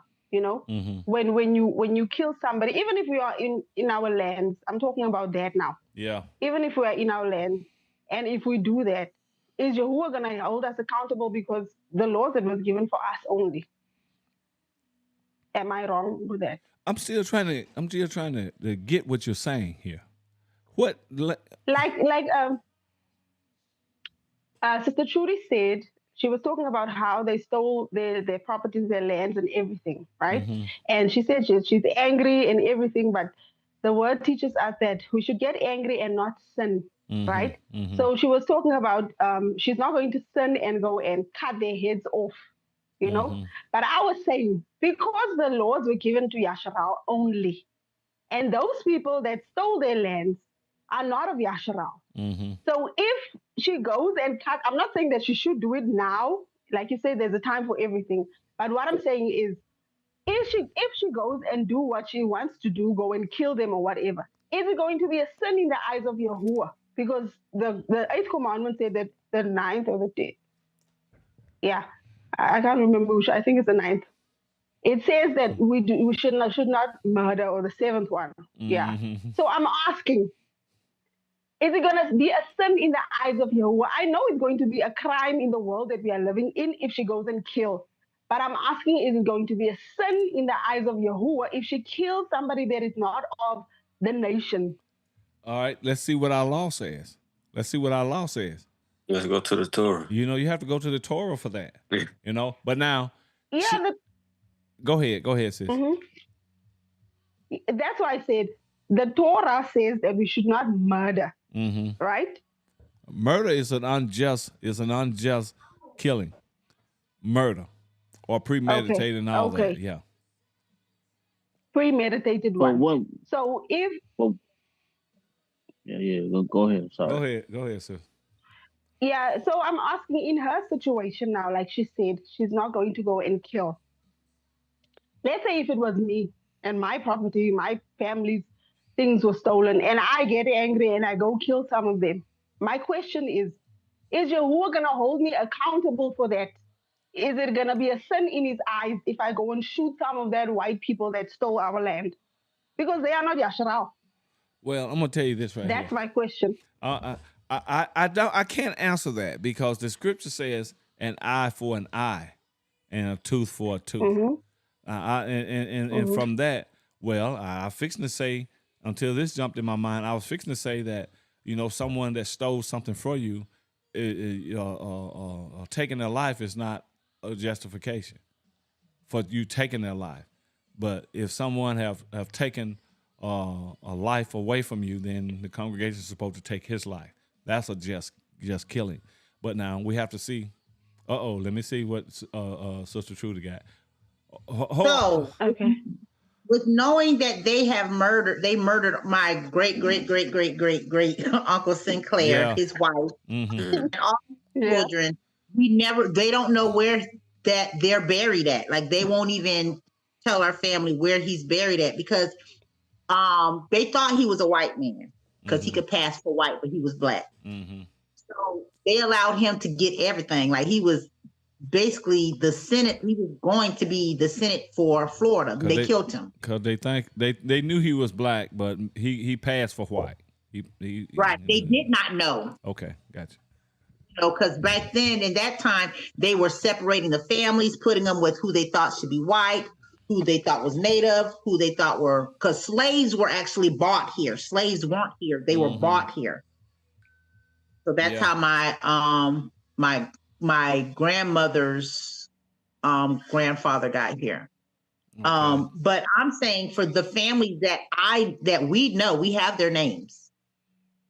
We have who they are connected to today. That killed your people way back then. Yeah. Y'all have the ancestor's name. Yeah.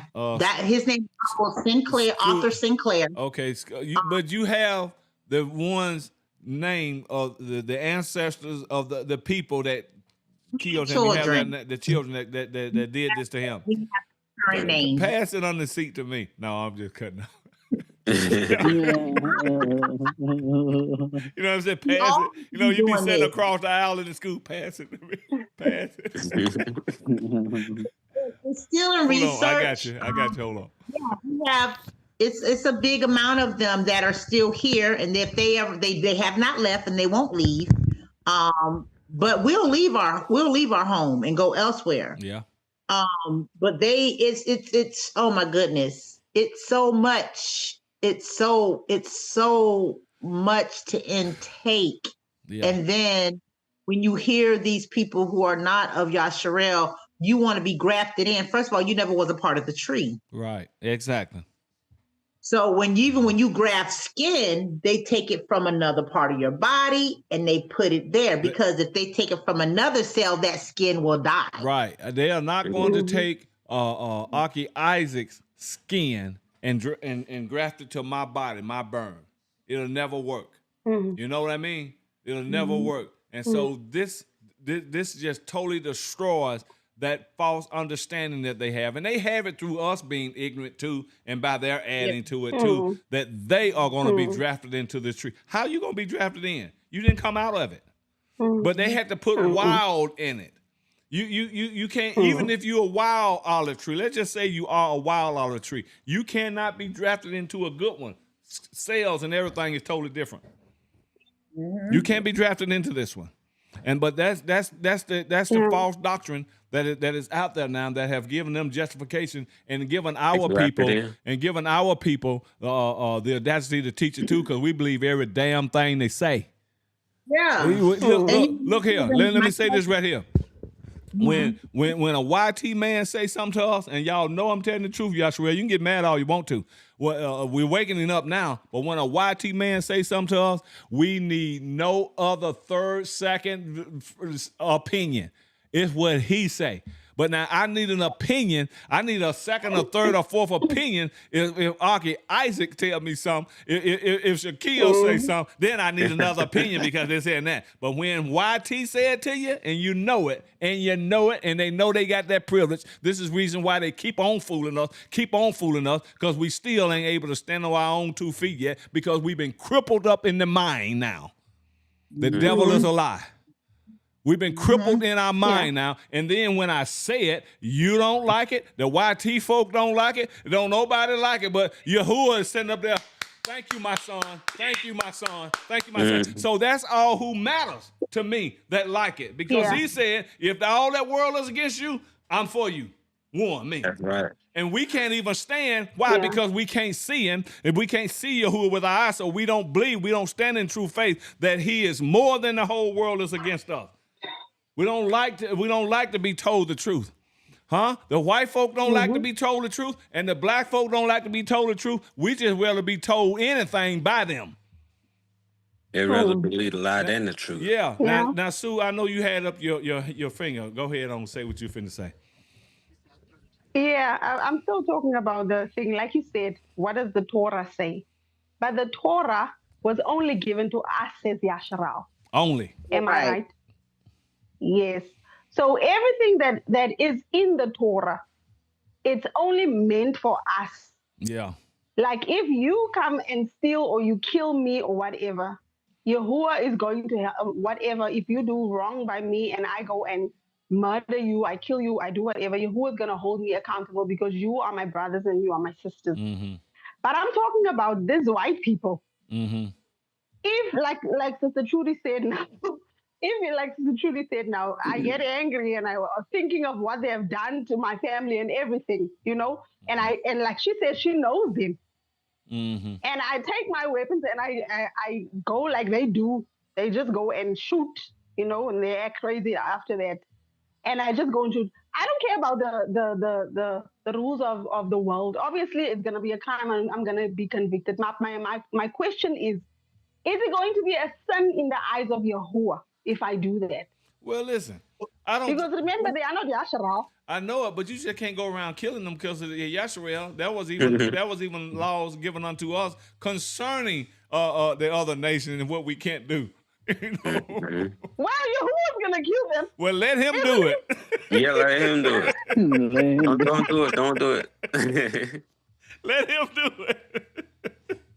You just can't go around doing it because our Torah warns us against that too. Listen to me. It even warned us to how we should treat Edom. And I forgot where it's first mentioned that, because he said Edom is our brother, so treat him right until Edom tried to annihilate us. Wait a minute. Until Edom tried to annihilate us. When in 70 AD, Yahuwah said you was one of them. Even when Yehuda was escaping, you went back and round them up and still gave them to the nation. And then from then on, he's telling us to destroy them damn folk. Go ahead. You believe that's leaven? Okay. I believe that's leaven. Reason why I'm saying this is Yahuwah's just is righteous, right? Yeah. Yahuwah said that we should not consider the Moabites and the Ammonites because they didn't want to give us bread or water. Something like that. I'm just paraphrasing, right? Yeah. So Yahuwah is against the Ammonites and the Amorites just because they didn't want to give us bread or water when the Israelites came out of Egypt. But here he says that we should care about the Edomites that try to annihilate us. I don't believe that. I do not believe. I believe that's leaven. I feel you, babe. I mean, I'm telling you, I feel all y'all Akis and Akutis. I feel you on a lot of this stuff. And that's just the way it is. But we're going to have to let our people know and convince our people that things ain't the way that we have thought in the past. That's right. You understand me what I mean? We do have to realize what the what leaven and what's not leaven. But it sounds better to me that because Edom is our brother Esau. You get me what I'm saying? And Jacob, they is that. So Yahuwah gave them law concerning that. Now Yahuwah being the king. I just want you to see it a different way. I see it your way too, but I just want you to see it a different way too, because we can go either or. Yahuwah being the king have the right. Because some of you have said, and I've said it too. Once a king say something, he gonna stand on it and he cannot change his word. Well, the king will. Mm-hmm. That's right. The king will. Because everything he said, that's what goes. And he has the right to change his mind. And I know you're going to bring to me, he's the same today and forevermore. He changed not and all that kind of stuff. But if he choose to, you hear me? And I ain't preaching no kind of what they call it, leaven or whatever it is. I'm not saying that because I've seen the king change his mind on some stuff. You hear me? I've seen him change his mind. If you don't believe that, you go and ask Hezekiah. When he told him to get his house in order, he gonna die. He told the prophet to go and tell him, you gonna, well, who prophet was that? Was that Nathan? Or was it it doesn't matter what prophet it was. He sent a prophet to tell Hezekiah, get your house in order because you're going to die. And Hezekiah turned his face to the wall. Well, you know how I've been. You know I've been Kadesh. You know I've been this here. You know I've never did this here. You know I loved you. You know I've just trusted in you. He said, okay, then I changed my mind. I'll give you 15 more years. So you ain't going to tell me that the Most High don't change his mind. You know, so he said that to Edom. Look, I see how you're looking, but he said that to Yasharel, Edom is your brother, so you be careful, you know. But after Edom done what they done in 70 AD, Yahuwah changed his mind and said, kill them. They ain't gonna make it in. Matter of fact, I'm gonna destroy every last one of them. They don't want to acknowledge that. He changed his mind.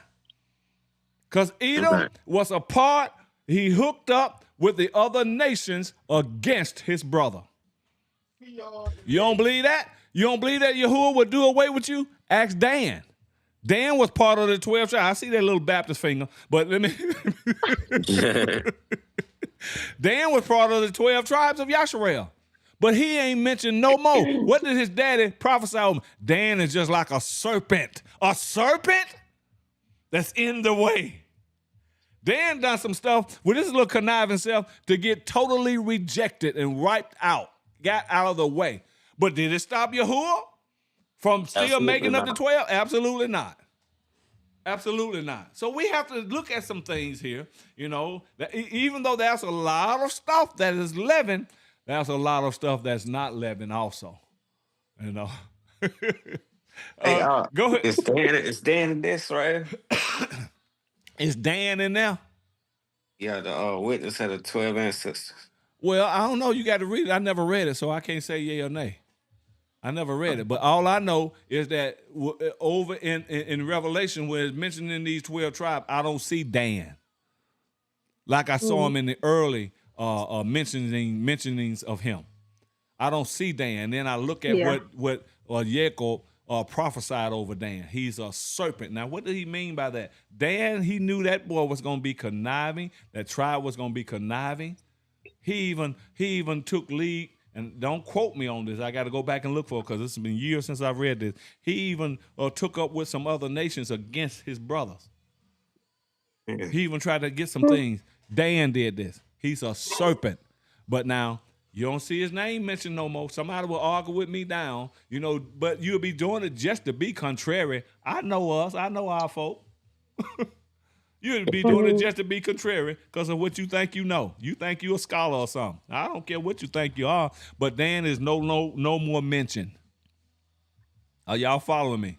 But I still see Yehuda. I still see Louis. I still see Naphtali. I still see Gad. I still see Asher. I still even replace Dan with Jehoshaphat, two boys.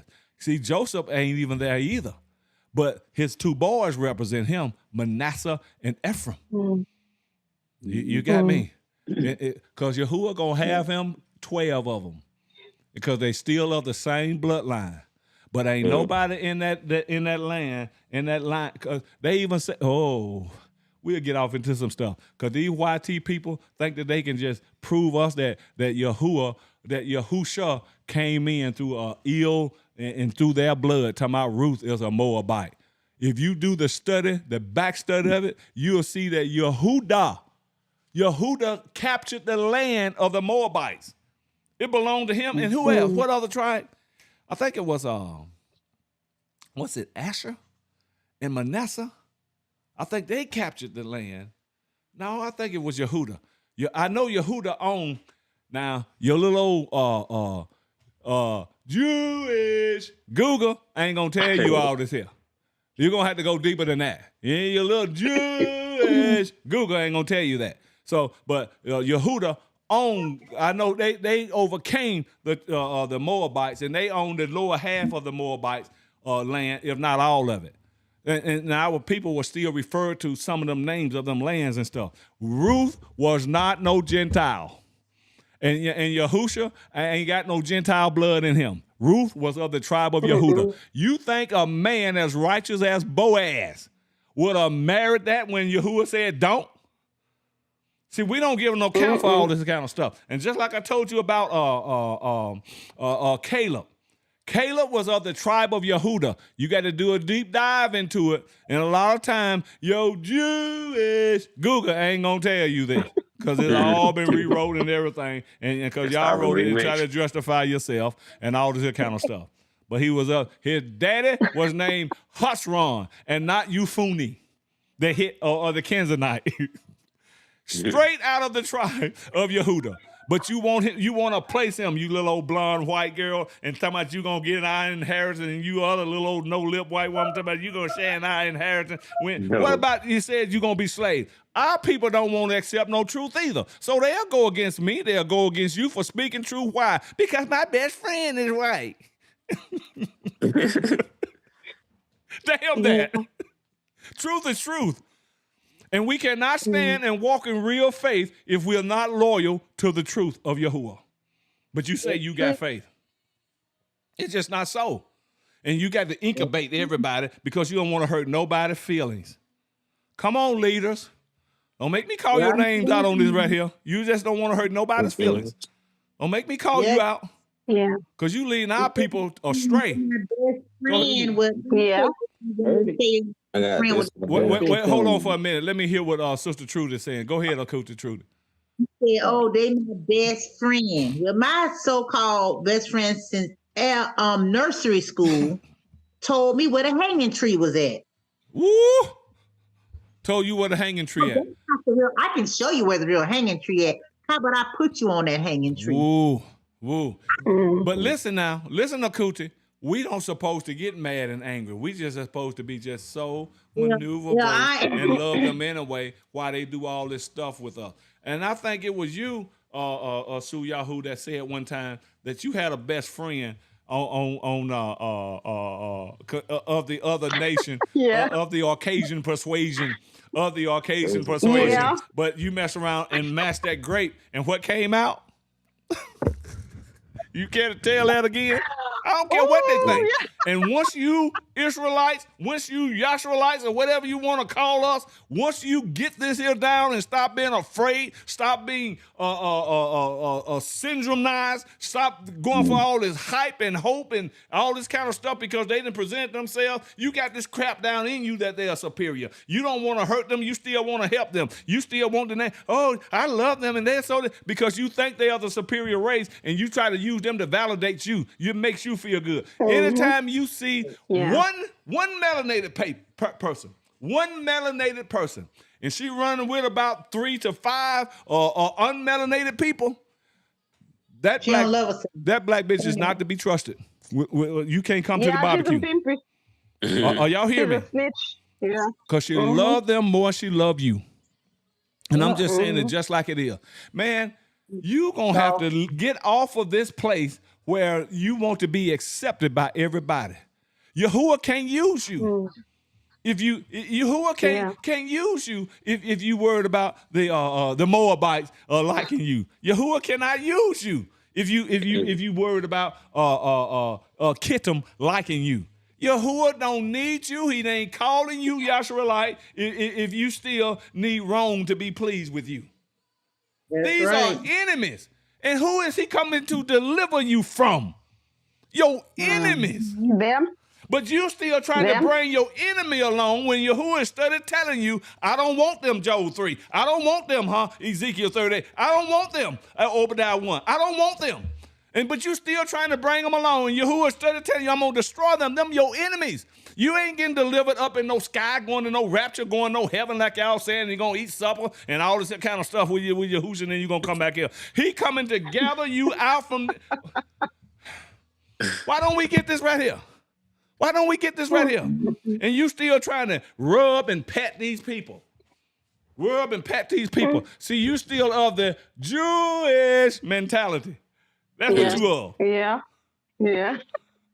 I want to be known. Want to be known, man. Unless these people like me, then I don't know. Where did that come from? Jewish. What's his name? Yeah, but he shows it. But it's Kanye that's doing it. When Kanye revealing stuff, Kanye said Jewish. And been smiling about it. Because that's who run the world. Oh, yeah, you see, we're afraid to say it. Why? Because we got no confidence in Yahuwah being our protection. You ain't got no faith. You ain't got no faith because you can't say it. You ain't got no faith. See, look at here. If Michael Jackson them, if all them ones and Prince all them, if they was really connected with the Most High, they would still be alive today and still revealing this stuff. See, when you are not under his safety, that's when they can get to you. Right. But just like David says again, though a host is encamped around about me, in that I will not be afraid. Why? Hallelujah, because Yahuwah is his strong tower. We don't have that faith. You ain't got no damn faith. We ain't got it. Yes. We ain't got it. And I'm telling us we don't have it. But if you want to be gathered, you better get it. But a simple fact that you don't got it, now you seeing why it's only going to be a remnant. Because you got to have real faith, man. You have to have real faith. Narrow path was narrow for a reason. Because only a few go through it. Yeah, man. We ain't willing to go through nothing. Yeah. Look here. Just like I told you yesterday, what Yahuwah said. He said, there are some be standing here that won't even see death. Death is just like a person. It's a horrible thing to look at. It's a horrible thing to look at. It's just like a person, man, with a distorted, demonic body, face, everything contorted. And he said there are some that is standing here. He was talking about them that love him, won't even see it. But our old self, we took it as that these people ain't gonna never die. They ain't what he's talking about. He said they won't see death. They're going to die just like Yahuwah said when Adam fell. And we all come through him. You right? So we gotta die. We got to die because of the curse. That death is the last enemy to go. So that's why when Yahushua said it's finished, it was finished at all he came to do for his Father. But he says that death is the last enemy to put down. So after that, we ain't going to be able to die no more. And when these mountains and stuff and all this stuff come up on these people, he said they going to desire to die, but death's going to be them fled away. They going to go through. You think a lot of these people are going to wish death upon them that have done the crap that they have done to Yasharal. They're going to wish death upon them. But the scripture tells us they ain't going to be able to die. They even going to call them mountains. See, they changed it to mountains. Rocks fall on us. But that's them bunkers that they in. Underground. Yeah. Y'all ain't hearing me. Y'all is not hearing me. Look at what the Facebook boy main name. What's his name? Mecklenburg or Mecklenburg. Yeah, Sundberg. His bunker cost over $20 million. What you think that joker got underground or in a cave for it to cost $20 million? They ain't dig. Huh? That's in that's in Hawaii too. Is it? Them jokers ain't dug nothing but made themselves a high pricey grave. Yeah. I think it's in Hawaii. He purchased the land in Maui. In Maui, when he should have purchased it in the Caucasus.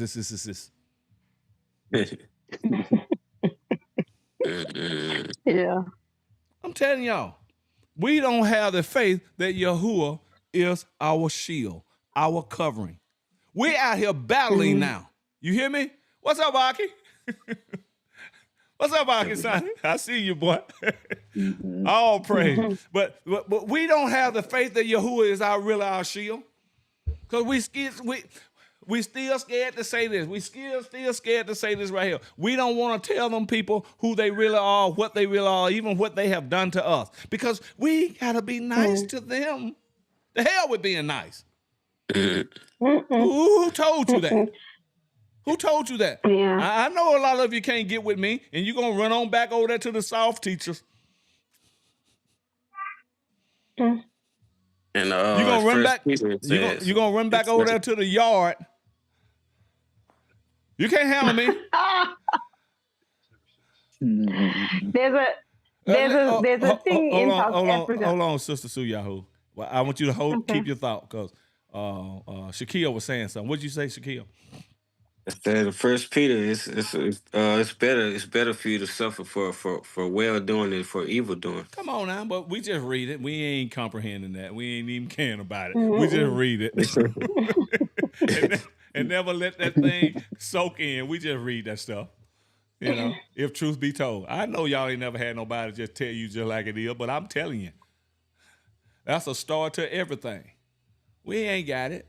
Many of us will not give our life, ain't even willing to do it for Yahuwah. Because we don't even have the faith in what Yahusha said. If you give your life for me and the Bazora's sake, you shall pick it up again. We ain't believing that. That's when we do everything. We got to do what they say. Ooh, they gonna kill me. We don't believe that. We just read it and to appear spiritual and to appear like we are theologians and knowledgeable on stuff. Get away from here with that crap. Calling you out too, Yasharal. See, I just don't only deal with them colonizers. I deal with us too because we ain't doing right either. That's right. Yeah. That's true. We're not doing right. That's but true. We want to present ourselves like we are a gold emblem. We are, but we want to acknowledge the tarnishment on us. The tarnish on us.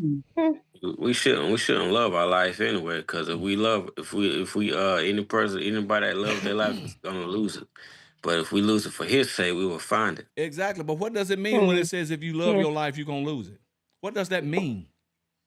If you try to do your live on this earth to do your own will, you're gonna find life that way. Exactly. You are exactly right, but it goes a little bit deeper because we live his way and your way, and a lot of our ways, if truth be told, is to please these damn white folk, and it ain't supposed to be so.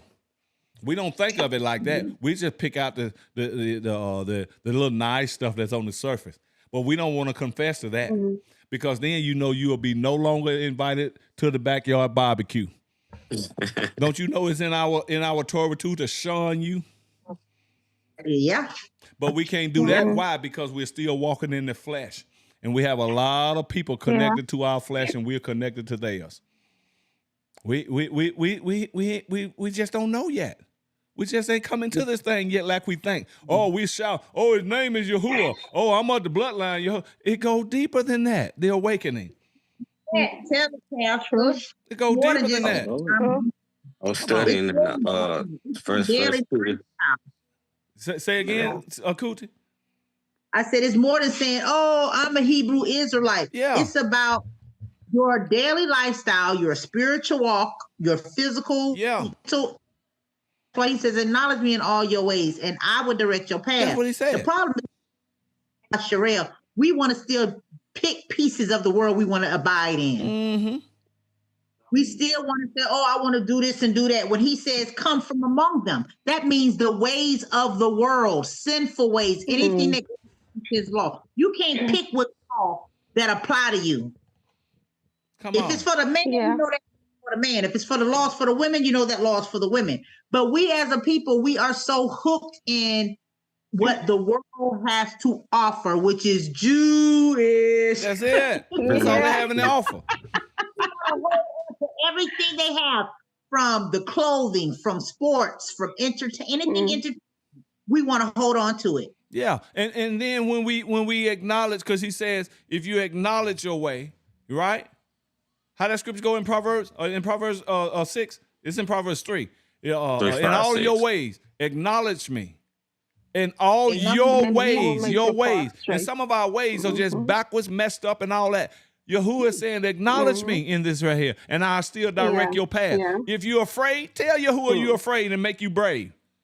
Exactly. You know what I'm saying? If you are afraid to speak out, tell Yahuwah, I just don't have the guts to speak out, Father, but I know what you're telling me to speak is right. Strengthen me. You acknowledging him in your ways then. And he gonna, because right now, many of us are chickens. We shoot, come on now. True. And they don't even like. I can attest to that. I mean, I'm going to go back to my testimony that I did a long time ago. I remember I said this, and I told Yahuwah straight with my ex-husband. I asked Yahuwah, kill him. I can't take it anymore. I want you to kill him. Because I acknowledged Yahuwah. I didn't go and tell somebody else. I acknowledged him in my ways of being so angry that I felt that he needed to die. Yeah. And Yahuwah straightened my path. Whatever issue I had with him, Yahuwah made it right. Because I acknowledged him. I told him, Yahuwah, I'm tired. Come on, kill girl. that mother if. Yeah. Come on. look at Akuta Trudy up there. Akuta Trudy. Baby, you love that, don't you? Akuta Trudy. You love that, don't you? Kill him! Like they used to say back in the medieval days. Stone him! That's what their wife used to say in a minute. Stone him! But you know what? I cut you off because I had you fixing to tell about who you thought was your best buddy and how that nature changed. Go ahead, Suya. You said it on here before, so remind us. Tell you, man. How they say that, Pastor? Stone him! You know, that joker done done something wrong. And he just calling out, stone him! Stone him! Yeah. I'm telling you, man. We something else. That's Stone Cold right there. Yeah. But that's what they would say. That's what they would say. Look at here. Look at here. I'll leave you. I'll forget it again if I start back talking. Remind us of what you told us on an earlier live about your so-called best buddy. Oh, yeah. She was my sister in Yahuwah. Who was of the Caucasian persuasion. It's the nature. A white woman, a South African white woman, as they call themselves, South African. Afrikaans. We were best friends, because, I see your hands. I was happy that I am. Shalom, brother. I was happy. Oh, shalom. Shalom. I was happy that I got somebody that is in Yahuwah, and I did not know, the truth as to what is going to happen to them. There's no salvation for them, and we were happy and everything. Up until, I reposted something, about, what is that guy's name? Godfrey or something? Godfrey, the Nigerian guy that be speaking the truth. Yes, Yeah. the one that says, he stays in the United States. Yeah, I reposted something about him. Talking about how the white people has done us wrong. All over the world. He was especially talking about the South Africans. How the white people has done wrong. They steal everything. They even want to still steal our music, our dancing, and everything. How he's dissing, people, and he was dissing them. They don't even have rhythm and everything. And she got angry. She sent me messages up and down telling me that I'm hateful and everything. And I told her, what this guy is saying is true. Are you denying the fact that your forefathers has done all of these things, And we were back and forth and everything, and then she ended up blocking me. Somebody that is in Yahuwah. See what I'm talking about? She claims to be of Yahuwah. But when the truth comes out, like you say, Pastor, when you press them, then they will show you who they are. They will show you who they are. They will show you. But we don't believe that. Yeah. We don't believe that. We don't believe that. Even what I'm telling y'all now, and y'all running around here talking about, well, we just got to forgive. Did they ask for it? Did they forgive Nat Turner? See, we want to acknowledge nothing what these folks have done to us, but we've been taught to be nice and let Master rape your wife, and you forgive him. You forgive him, Mandinka. You forgive him. Yeah. Master come in and get your wife every third Sunday. Because they taught you this one. And you got to forgive him, and so we forgive him. Man, away with that crap. When y'all gonna stop believing that crap? Imagine. Did they forgive Nat Turner? Did they forget him? No, instead they killed him and ate him. I know you haven't been told that, but y'all just stand. Listen here, if you don't stand for this truth, if you don't stand for something, and that something need to be the truth, you're gonna keep falling for everything and anything. Yeah. We need to become like rocks. Yeah. We are too soft. There's a saying in South Africa. It's in the Xhosa language. It says, "Watinti abafazi, watinti imbogoto." It means you strike a woman, you strike a rock. So we as Yasharal, it should actually say now, "Watinti Yasharal, watinti imbogoto." When you strike Yasharal, you strike a rock. That is how we're supposed to be now as rocks. No matter what they say about us, we should become rocks.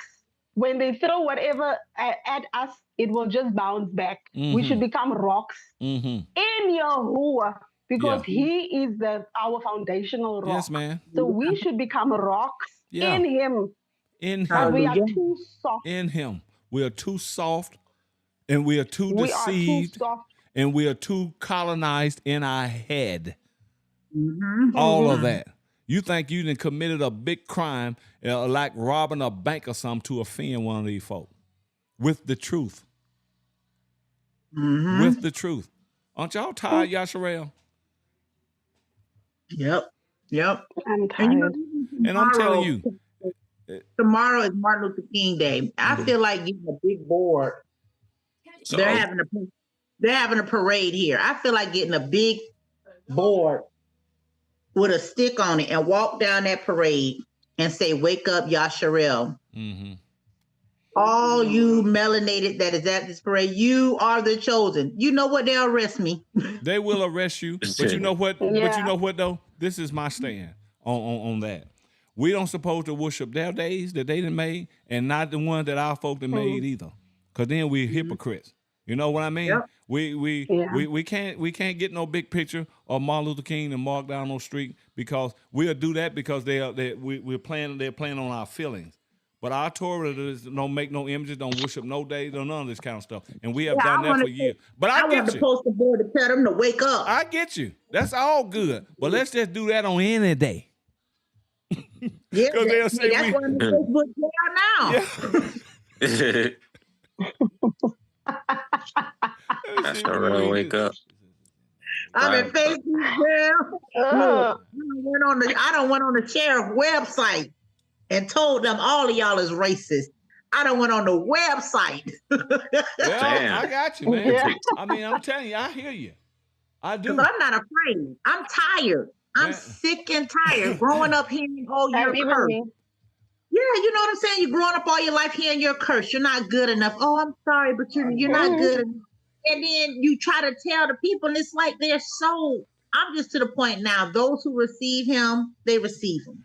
Those who don't share with you. Let me read this comment. That Yodi, that Yodi just put.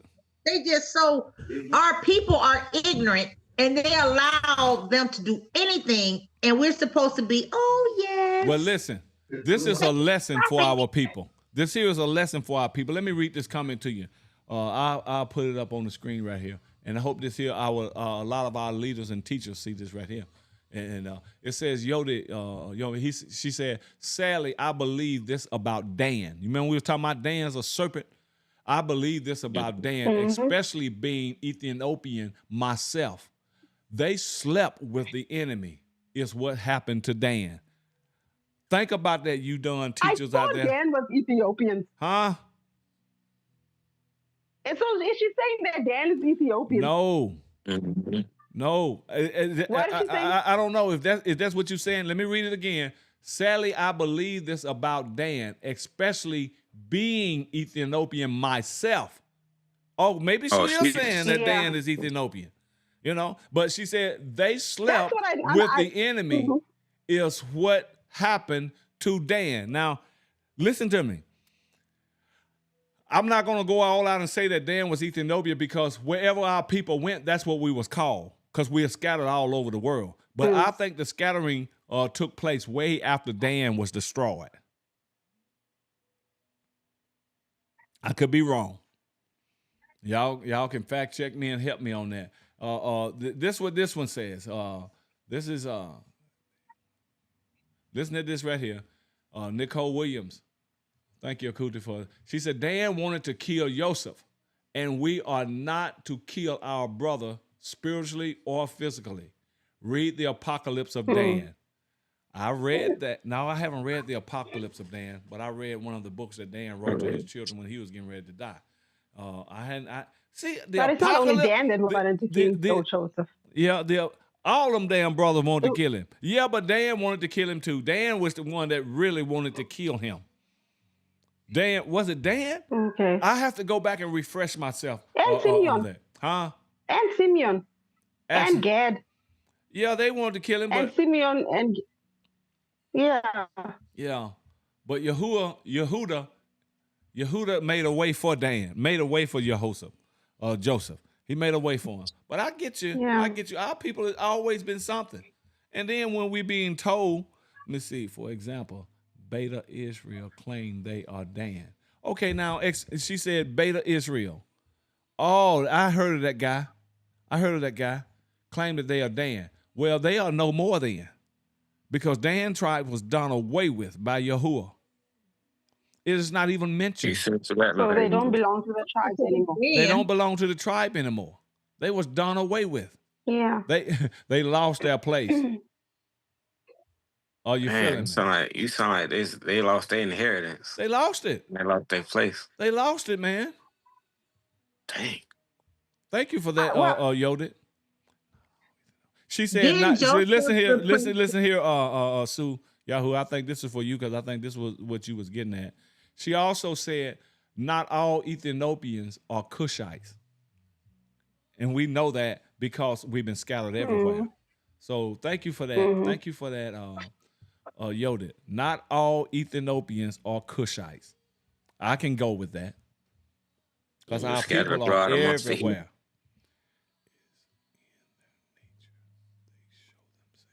And I want y'all too. I want some of y'all guys to know too now. Because you got to understand, I've been in this thing for close to 4 decades. Going on 4 decades in ministry, whether it's Christianity or being in the awakening. Yahuwah still teaches you things when you are called by him. And I've been called. And don't think for 1 minute that I go for everything. You hear that southern accent, everything. That means DW said, everything been changed. Hey, let me stop. But just because I see you agreeing with me or posting it like you agree with me, I don't fall for that. I'm telling you, Right. I used to when I was a novice. Because y'all will go and say the same thing or go to one of them false teachers or one of them teachers that's stroking YT's back and you'll speak against me. And I've experienced it. So don't think it. Don't even think it. You have no loyalty to me. Because your faith is not. I know who is loyal, to me. I know it. They've already been proven. I've knocked them upside their head. It's just like Elisha knocked Elijah upside the head and said, "Go home." No, I will not go. I will not go. Wherever thee go, I'm go. That's them loyal ones. You hear me? You ain't did that, Lord. I've criticized these people, corrected a bunch of them on here and all this kind of stuff, and they're still here. You ain't been proven yet. Don't even say that you are my friend, because friends have to be proven. Yeah. To be friends. And I'm just stating it. And many of us can't even take this right here. You just going along with me, some of you. And I ain't talking about all of you, because some of I can just discern, but I can't discern all of you just yet. So I just have to call this here kind of stuff here out too. You're going to have to prove yourself. Just because you're making a great comment and I'm reading it, and it's not all of you, and I'm calling it out to you, don't think that I'm fooled. Because I done had people, to give you an example of what I'm talking about, to just lick me in the face. You can't get no closer than a dog, right? To lick you in the face. I'm just making an example right here. And then go and kick me up my tail the next month, the next week. I gotta get my feet wet, cause in this ministry thing, I ain't got no use in the game yet. I'm just getting my feet wet. Yeah, of course. That's what I'm talking about, man. I mean, you think I would be here almost 40 years and just be dumb as a dog and not discern nothing and not just go for every little pretty white lie, or that's all would it be, little pretty white T word that you say and you got me. No, hell no. No, ain't dealing with no novice here. Ain't dealing with no novice. I trust nobody that ain't been proven. Just like many of you can come into this group right here and you'll be gone the next week if I say something directly to you that offend you. See, there's no loyalty there. Yahusha even addressed Hashatan in Peter. And Peter didn't go nowhere. He was loyal. You got me what I'm saying? He stood there and took it. He stood there and he took it. Yeah. But y'all can't take nothing. You don't know what real ministry is. You don't know what it entails. And you think you can fool, and you do fool a lot of leaders that you loyal about what you say and all this kind of stuff. But let me have to correct you. And we'll see how loyal you are. We'll see. See, everybody can't go out to battle. We have to be careful who we choose to fight with us. Gideon wanted to take 30-some thousand, however many he had, but Yahuwah said, no, these 300 going to be faithful to you.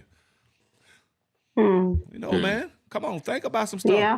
And I'm not just downing you and all this kind of stuff. I'm just saying, if you're trying to fool me and you ain't been proven yet, you ain't went through the process yet, save your time. You got to be willing to receive open rebuke, because open rebuke is being love. You're going to have to be willing to receive it, and that's where growth comes from. You cannot grow running from everything that rebuke you when he have given us the word, study to show yourself approved and all this kind of stuff, rebuke, correct with all authority and long suffering. And our people read this kind of stuff, but when you're in line for a rebuking, you cannot take it. You cannot go out to battle with me. If you are congratulating and with me and Pastor Page, you're this here and that, guess what? You will receive the same crap that the enemy got planned for me. But by me being covered and you ain't, because you're not allowed yourself to be made, you will suffer every blow that was meant for me. I know it don't make no sense to you, but that ain't in the word. You want to bet? There's a lot of people got killed in the wars that our leaders was fighting, because those people, man, y'all better hear me what I'm saying. Y'all don't know what y'all think y'all know. You got to be proven. You got to be proven. And I'm telling you from my own experiences, there's a lot of people that smiled and laughed up in my face that is gone today. And at first, that stuff used to hurt Shaquille and Sue Yahoo. That stuff used to hurt. You know, that was one that even said, that even prophesied. Yahuwah said, where I'm taking you, a lot of them ain't gonna go.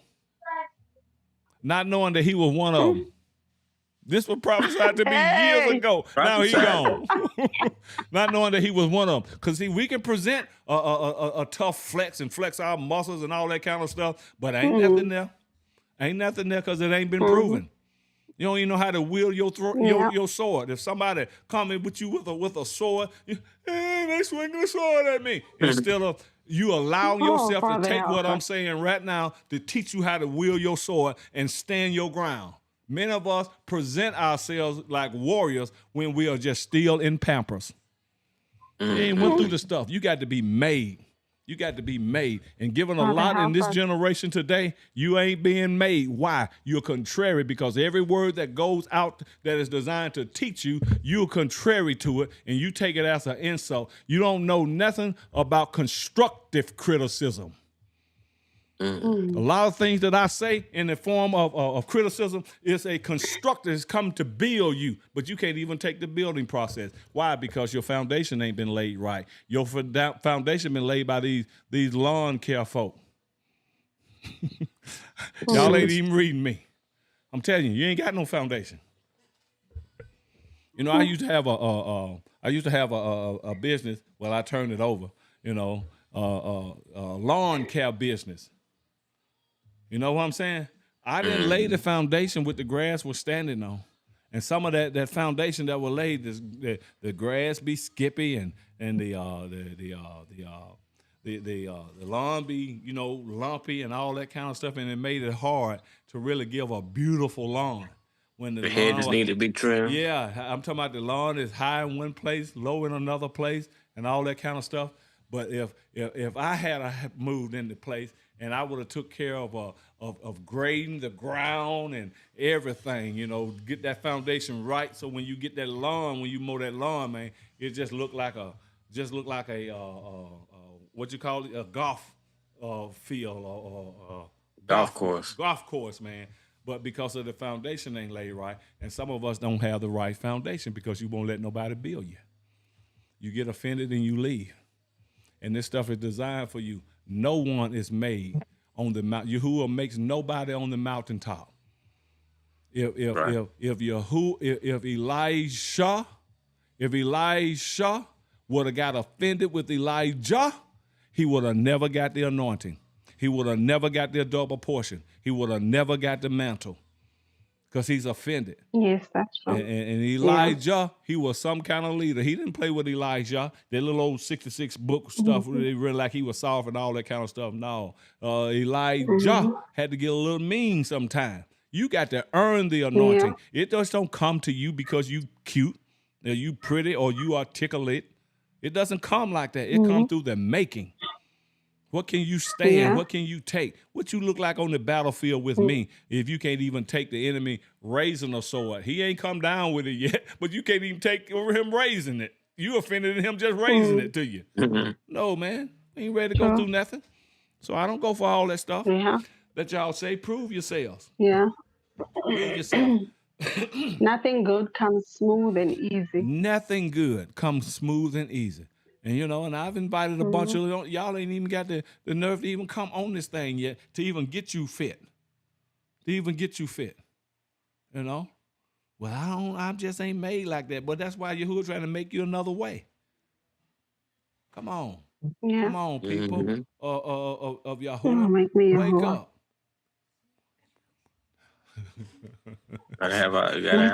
Look, Lucretia said, I pick up what you are putting down. Laughing face smooth. you automatically got some tough people, but some people Yahuwah trying to make tough. Gideon wasn't tough, but when Yahuwah got through with him, there's no camera acting up. I don't know, but Gideon was not tough. But when Yahuwah got through with him, he was made tough. Yeah. Now he's a mighty man of valor. Some of us want to present ourselves mighty, but we ain't been through nothing, ain't willing to go through nothing. Everything offends. Everything offends.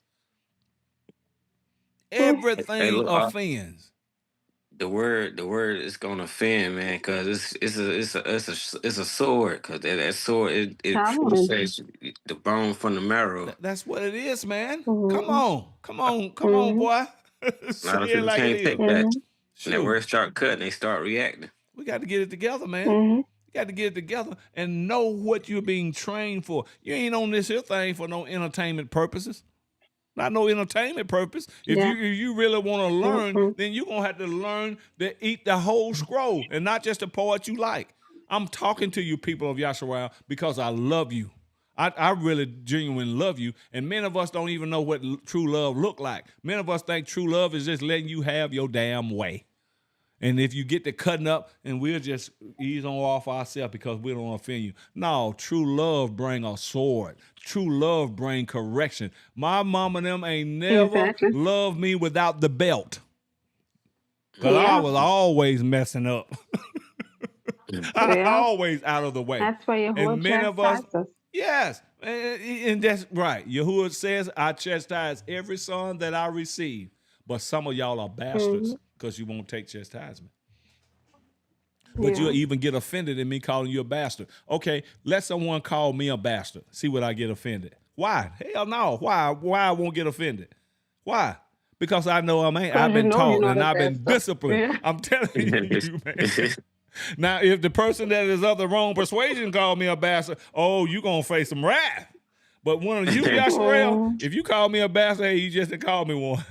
Matter of fact, I'll laugh at you. Yeah. And that'll hurt you by me laughing at you because you was out to really bring me down or make me feel bad. But since you can't, you'll get mad at that.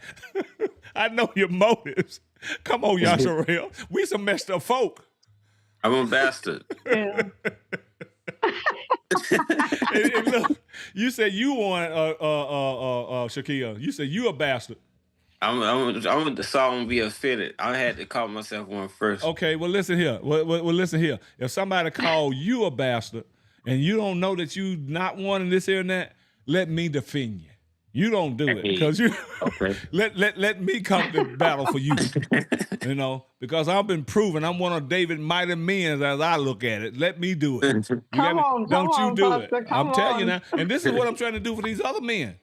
You know, you come up in these comments and stuff and won't even come on this thing and this and that and they think you a man. See, you'll get in the flesh about everything. There's only certain things that give justification of you pulling your sword out your sheath. There's only certain things, you know. And you don't go around pulling a weapon up on everybody that you ain't aimed to shoot. You know, you'll get your own self unalived. You'll get your own self killed. You know, but no, man, no. Come on, I'm just simply stating facts here. Some of us are not made, not willing to be made, but you want to appear as made. No, can't fool me. I know who's made and who's not. I know who made and who's not. Yeah. You know, a lot of these private lives, you just don't know. You know, I might tell you it's for this or it's for that, but actually, I'm really trying to gather an army. Tried and true. Like, you hear me what I'm saying? Come on. That's what I'm really trying. I want to capitalize off what you said. You say you don't know if you made unless you're tested. Yeah, that's what I'm saying. Some of them can't even pass not one test. Cannot even pass not one test.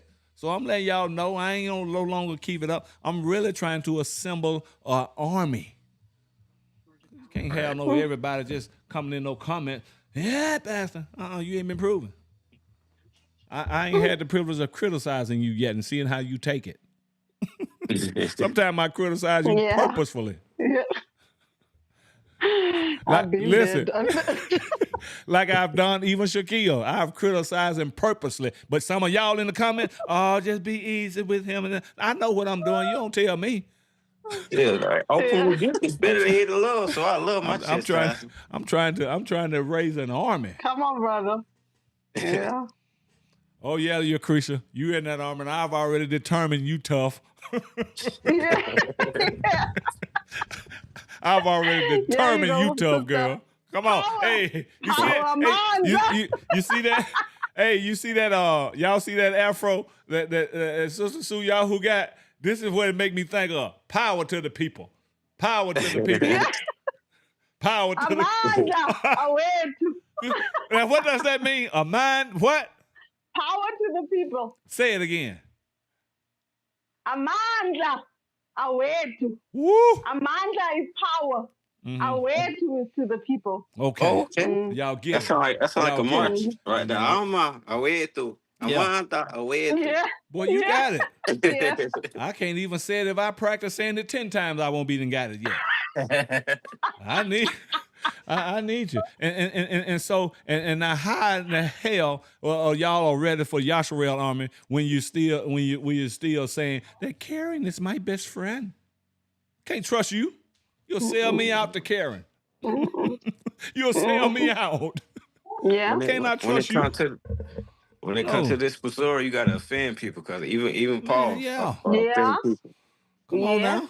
Come on. I mean, his name Our people And don't it's get not- that. Our people don't get that. Because why? Because you ain't we got no shouldn't be real scared faith. of offending people. Can't get that because they ain't got no real faith, sister. Like they think.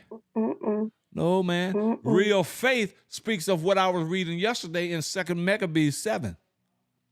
Did you know one of them boys after he had saw that this old wicked king had slaughtered about 2 or 3 of them, and then one of them came, had cut their tongues out, cut their limbs off, and then another one came up. He came up like this. What? Yeah. Cut it out. Hey. I'm telling you. And some of us think that we can take this stuff. Yeah, because he was not scared of the one that will only destroy his body. Right. He was afraid of the one that will destroy his body and his soul. And that is how we should be. And that's how we should be. We are scared of people. Yeah. Yeah. But now look at this right here. If I got it on me and then you coming for me, I come like that too. But if I got it on me, you gonna suffer some stuff too before you take me. Blow that thing. Yeah. You gonna blow that thing like a running nose. No, I'm not scared, Pastor. Oh, I know you ain't. Hey, you one of them proven ones, Sister Trudy. You one of them proven ones. Hey, look at here. I go into battle with my eyes closed. If Sister Trudy is right there, 'cause I know she got it. Yeah. I'm telling you right off. But some of y'all just too. It's just a pity she's a woman. Come on. We need men like that. Yes, man. We need men. Yes, we need our men. Yeah. Yeah. I mean, we do. if you're afraid. Come on, brother. I heard you. What'd you say? What'd you say? You said he's there. He's right there. Y'all, He ain't got no filter. He don't care. y'all, I hear you, man. We just need to rise up. We just need to stop with the bull jive and be what Yahuwah is calling us to be. Purpose. Because you ain't gonna accomplish nothing or by this one being pleased of you if it ain't in you, because the testing time is coming to see if it's in you. And it's not coming to see if it's in you, it's coming to let you know it ain't even in you. So stop the pretending. Yeah. Stop the pretending. Stop pretending. Gotta be in you, not on you. Woo. Yeah. Let me we've been on here a little bit now. Oh man, we've been on here for 2 hours and 30 minutes. Let me finish this right here. Real faith.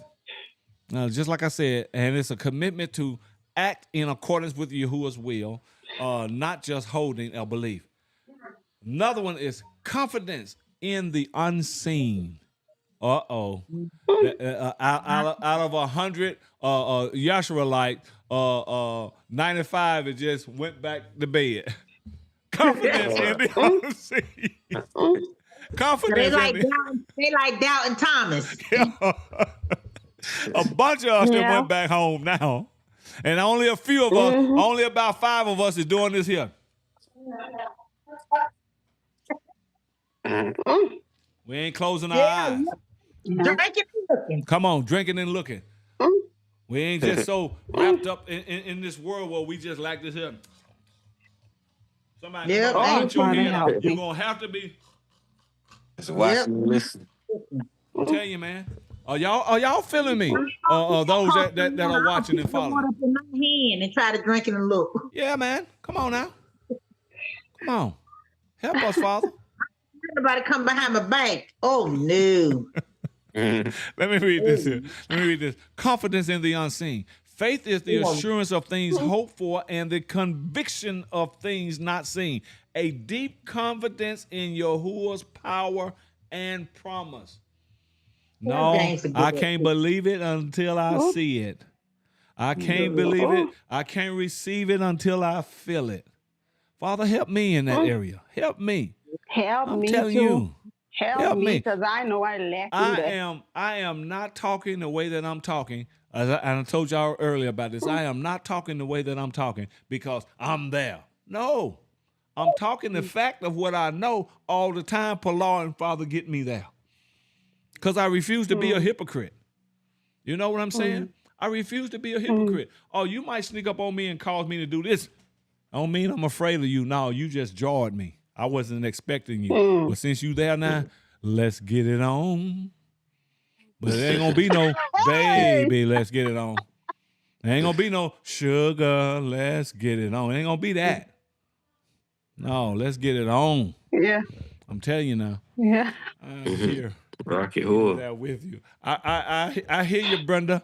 I hear you. Brenda says, I'm in there with you. And I do want to take the time to, Brenda, you've been one. I ain't going to call all y'all name. Patricia. I thank y'all for taking up the slack where that other one thought that they was going to control me.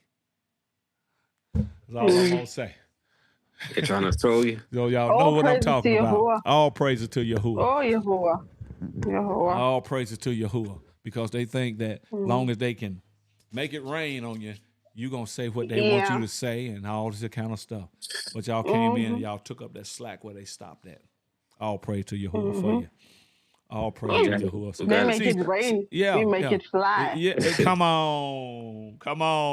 But listen, I'm going to tell you this here too. See, you got to understand too, you got different parts. You got different type soldiers. They got different positions. What they do, you know. All right, now, brother, I'm just saying this right here. Because I know Brenda might not can come out on the battlefield and wield a sword, but she still got a position. Her position could be to just finance the war. Are y'all feeling me? Yeah. Still got a position in Yasharal. Yeah. You see. Yeah. Everybody that is called to fight, you called to fight in not all in the same capacity. If you understand me, what I'm saying. Yeah. But just be faithful to your capacity. To be faithful where you've been called at. You see me. That's all. That's all. So I appreciate y'all guys. We're different battalions. I ain't gonna call everybody now. I shouldn't even called your name because there's some said, well, I know you did. Grateful to all. And because the work is still ongoing, but they think that they can just that their motives is not right in their giving.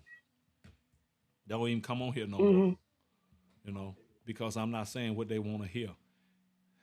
One thing these folk need to know about Donald Page Sr. One thing that they need to know, I can get along with anybody. I can get along with anybody. You know what I'm saying? But know this of a surety, you don't own me. You don't own me. Don't try to change me in any way. Come on. You don't own me. And if I even get the inclination that that's what you think, you're going to have some trouble with me. Let me tell y'all something. What pushed me? What's up, Aki? I know that song. I like that Aki there. Let me tell you this right here. The very thing that pushed me to Yahuwah, it was something that was trying to control me, and I ain't never been one that to be controlled. I got strung out, Akisani, on crack cocaine. You got me? Now, I had been smoking when I was younger, in my 20s, I had been smoking my little marijuana and all that stuff. I did all that, you know, just my camera going back out. Y'all can't even see me, can you? I need you to see me when I'm doing. Blocks right now. Okay, I don't know. DW, you see the trouble that I'm having, and I don't know if you can text me or what, but let me see. Because he my director. He's director of films. But anyway, I'm telling you something. I'm telling you something now. I was young. I smoked my marijuana, enjoyed it. I'm not promoting it, but I'm just telling you what I enjoyed. But when I began to, but somewhere down the line there, I got, because of my crowd and my bunch, I wasn't raised this way. I got hooked on powdered cocaine. Got me? I think I was I was in my teens. No, I was in my 20s. I was in my 20s. And man, I'm telling you, this stuff started controlling me. And I didn't like it. I didn't like to be controlled by no person, no something, no substance.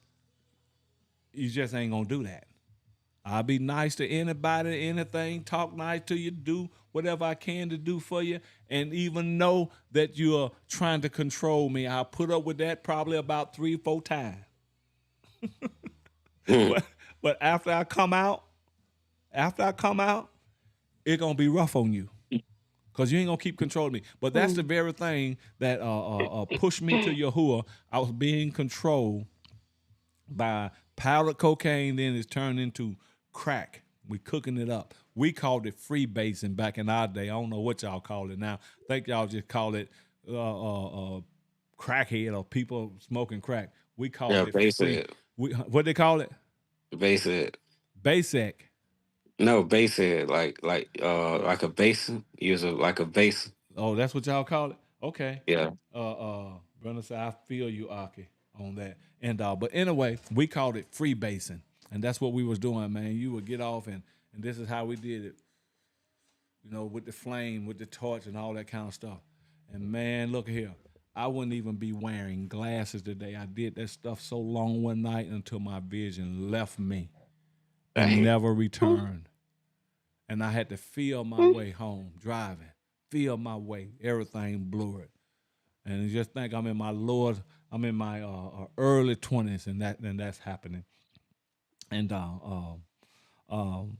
and I went blind doing it. It was controlling my life. It was controlling my life. And then my mother said this to me. And I'm telling you, see, some people won't even share some things because why? They ain't free yet. I don't care what you think about me. You can call me a crack. I don't believe in managing alcohol. I don't believe in managing crack cocaine. Why? To manage something means it's still there. That's what the pharmaceutical world and taught you. Manage this sickness. No, I want it gone. That's the reason they just treat. They don't give cures. You know what I mean? Yeah. But Yahuwah gave a cure one day. I'm telling you this right here. And I was just so messed up, so controlled, can't come out of this. And was going into depression, was in depression, had suicidal thoughts because if I can't stop this, you got to remember now, I can't stop this. So what is the use of living? And then my mother told me one day, she said, out of all my children, and I got a lot of siblings, I never thought you would be this way. You would be this way. So that kind of hurt me, and that helped me for her to think so highly of me. And then I finally told my wife, she caught me. I don't know if caught me or I told her. I didn't forget that. But in a way, I'm trying to do this and take care of family too. That was miserable for me. Miserable for me. And back in the early 80s, people think, $400, $500, $600 a week is a lot of money now. But I was making that back in the 80s. And when I got home, zero. Crack cocaine all night long. And I couldn't handle that. I couldn't stand that, And so what they put that in our community. Exactly. They did it. But now I literally saw them. He was much older than me, but yeah. Y'all want to talk and laugh at me because I'm out here, but y'all don't know what them taking me when I seen them dropping it off. Come on. I'm telling you. Yeah, they catch you playing. I'm telling you, and look at here. To destroy our men, but I thank Yahuwah that you overcame it. But let me tell you this. Let me tell you this. And this is to our community, our young folk today. You would be a fool to get on it now because you see the condition that it places us in. See, Hmm. back when it happened to me, I was a young man. We didn't have all that or to see the examples of what it would do, at least not in the South. It might have been in the city, but in the South, we didn't have the results of getting hooked on crack cocaine and all that kind of stuff.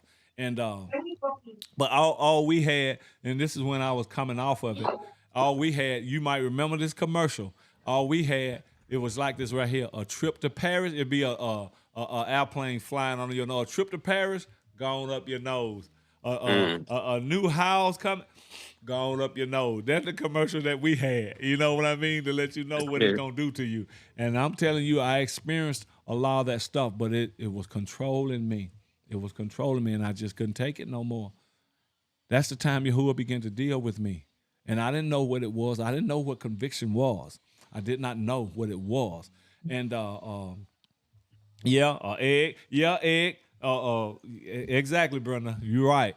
And he began to deal with me, and I was so uncomfortable. See, when Yahuwah is dealing with you, it doesn't bring comfortability like some of you might think. It brings uncomfortability. And the reason why the uncomfortability is there is because your flesh knows what's happening, and your flesh is fighting against the Ruach. That's what Paul means, that the Ruach war against the flesh, and the flesh war against the Ruach. So it was uncomfortable. Why? Because I was all flesh then. I ain't got no Ruach in me, not the Ruach HaKodesh. I was all flesh then. So it brought uncomfortability to my flesh because of what the Ruach was doing, because that flesh knew that it's fixing to lose. It don't know when, but it's doing everything to keep winning, and that's over my life. And man, I went to church. I'm gonna tell you something about Christianity now. I went to church. I'm gonna tell you something about Christianity and the Hebrew. I'm gonna tell you this right here. I went to church. I come home and I told Bob. I told my wife. I said that let's go to church with your. She had a sister in church. She had a sister in church. She had a sister in Kirk. She had a sister in Circa. I'm just breaking it down to you. Yeah, and we went on a Sunday. You know, they went on a Sunday day or Sunday night, Wednesday night, and right back again, and maybe prayer on Monday. But I went with her. We went with her on that Sunday. And DW probably was, I don't know, maybe 10 years old then. And you think about I'm doing all this and got my family here and DW here. And I remember when I got delivered, and I'm going to tell you about that time, DW came and he told me, he said, Dad, I'm so glad you got delivered and stopped all that stuff because it was beginning to look and smell good to me. That's what's up. But I can honestly say it never caught hold of my son. It never.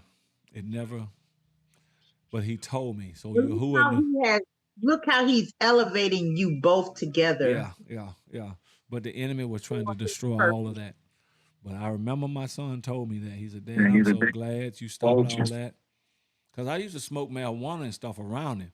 DW ain't never dabbed with none of that kind of stuff. You know what I mean? But I used to smoke all that stuff around him. And he told me, he said, Dad, I'm so glad you got delivered because that stuff was beginning to smell and look good to me. You know? And but anyway, let me just keep telling it. Tell you how I got delivered, though. That's the reason I keep telling y'all, I know real deliverance. And some of us ain't no delivered. I'm telling you, I know what real deliverance is. Because after I got delivered, guess what? This is what I started going to church, and the preacher, I went to church that Sunday, and ain't nothing happening because I'm thinking that, okay, I can get saved in church. You know, I mean, I can get saved in church like they tell you do, you know. So I went to church, and ain't nothing happened. He just preached or whatever, you know, and so nothing happened, came back home, came back that Sunday night. I'm sitting there looking because I'm just like a dog in headlights. Really what I was wanting for this cocaine habit to be gone. I wasn't thinking about I wasn't even thinking about no JC. I just want this cocaine habit to be gone. You got me? Because that's what's tormenting me. That's what's controlling me. But anyway, went back that Sunday night, nothing happened. Went back that Wednesday night, nothing happened. Then that Sunday morning, went back that next Sunday morning, nothing happened. And then went back that Sunday night, and the preacher was saying, things that you don't have to be here. You don't have to be here to get saved. I didn't even know what being saved was. None of that kind of stuff, but I just wanted to be delivered of this. And he said, you don't have to be here. It was wherever you at. You can ask him to forgive you of your sins and all that, and he's going to come in and he's going to do it, all this kind of stuff. So I remember that. And on top of that, I had a back injury, so I was off work. I had stopped working for like 2 years, but still trying to keep up this cocaine habit. And I was miserable, y'all. I ain't telling you no lie. I was miserable. But after that second Sunday of going to church, me and my wife with her sister, and that preacher was saying, you don't have to be here. You can be anywhere and get saved and all that kind of stuff. All you got to do is ask him forgiveness of your sins and this and that, And so remember, I was off work. So Bob had got up, and that Monday morning, I'll never forget it, March the 26th, 1990. And about 9:30 in the morning, I never forget it. My whole life changed in Christianity. That's what I mean by Christianity and the Hebrew. See, even though I was called on the name of JC, Yahuwah knew who I really was, and he knew that I was really after the Creator. I just didn't know his name. That's all. But I'm gonna tell you what happened to me, y'all. When Bob got up and she went to work, Donald left, DW left, and he went to school, and I finally got up, and it was about 9:30. I ain't even washed my face, butt, or nothing, because I'm tired of this addiction. I got out of the bed and I just began to cry out to him, please forgive me of my sin. Please take this away from me. And I'm telling you, about 15 seconds I feel you. into that Palau, it was just, y'all seen these big water towers, right? It was like one of these water towers was poured out on me. And it's just like Yahuwah had a towel washing, bathing me. Whew. Y'all don't get me what I'm saying. I know what deliverance is. And it's just like he was washing me. And I'm walking through my house. I'm at home, walking through my house with my hands up, water just flying off my eyes, water, uncontrollable. And I remember I had a dog in my backyard. That dog was in my backyard. He was, if this the back door, okay, the yard, he was probably about that far from the back door. And all while that was up on me, Sister Trudy, I went to my back door and I opened my back door, and my dog, his name was Buster. Love that dog. And that's where he belongs at. A dog belongs in the backyard. But anyway, that's another story. But listen, when I opened that back door, Buster looked up at me, started bagging up. Wow. I'm telling you.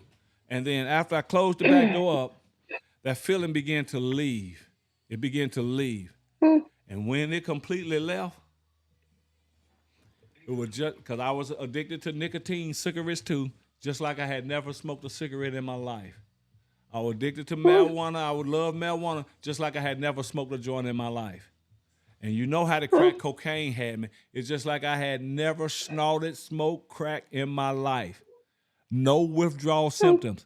I'm telling you, it's just like I had never even been with a woman in my life. I was totally new, brand new, clean. Didn't have no desire for nothing but to serve Yahuwah. And my pusher that sold me the crack cocaine, after that feeling left me, Sister Trudy, I took a bath. First, I stopped at my mother's house. One of my sisters was down there, and I told them what had happened to me, and I'm saved. They were so offended. Mom, saved from what?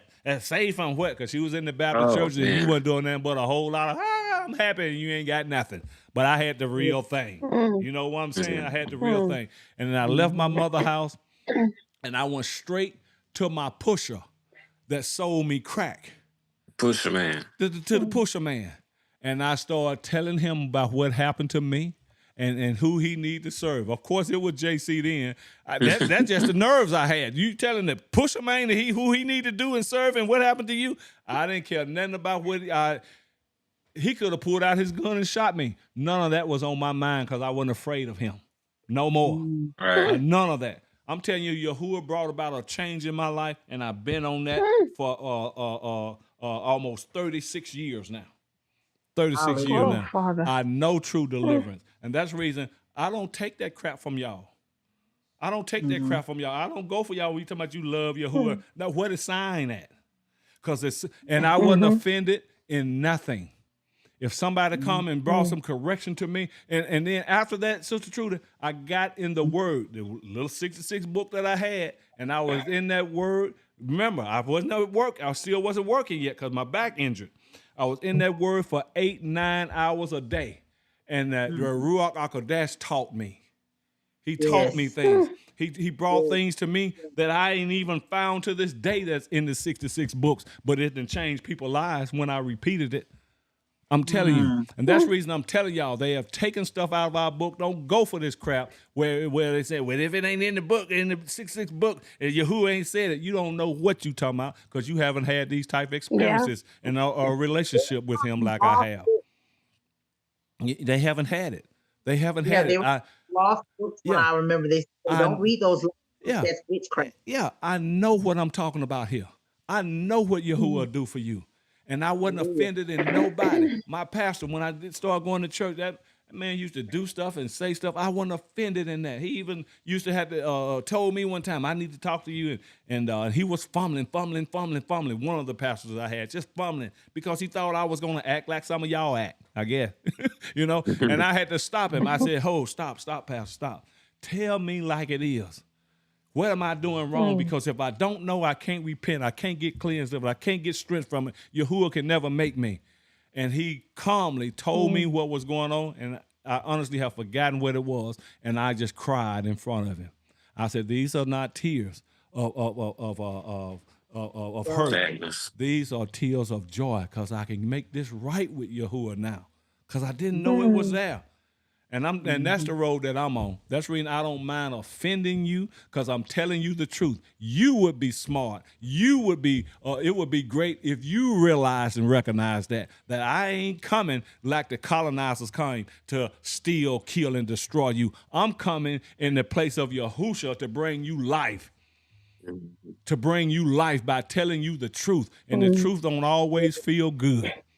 It don't always feel good. That's the reason I don't give a crap what some of these leaders say about me when I know I'm speaking the truth and when you ain't nothing but a hireling.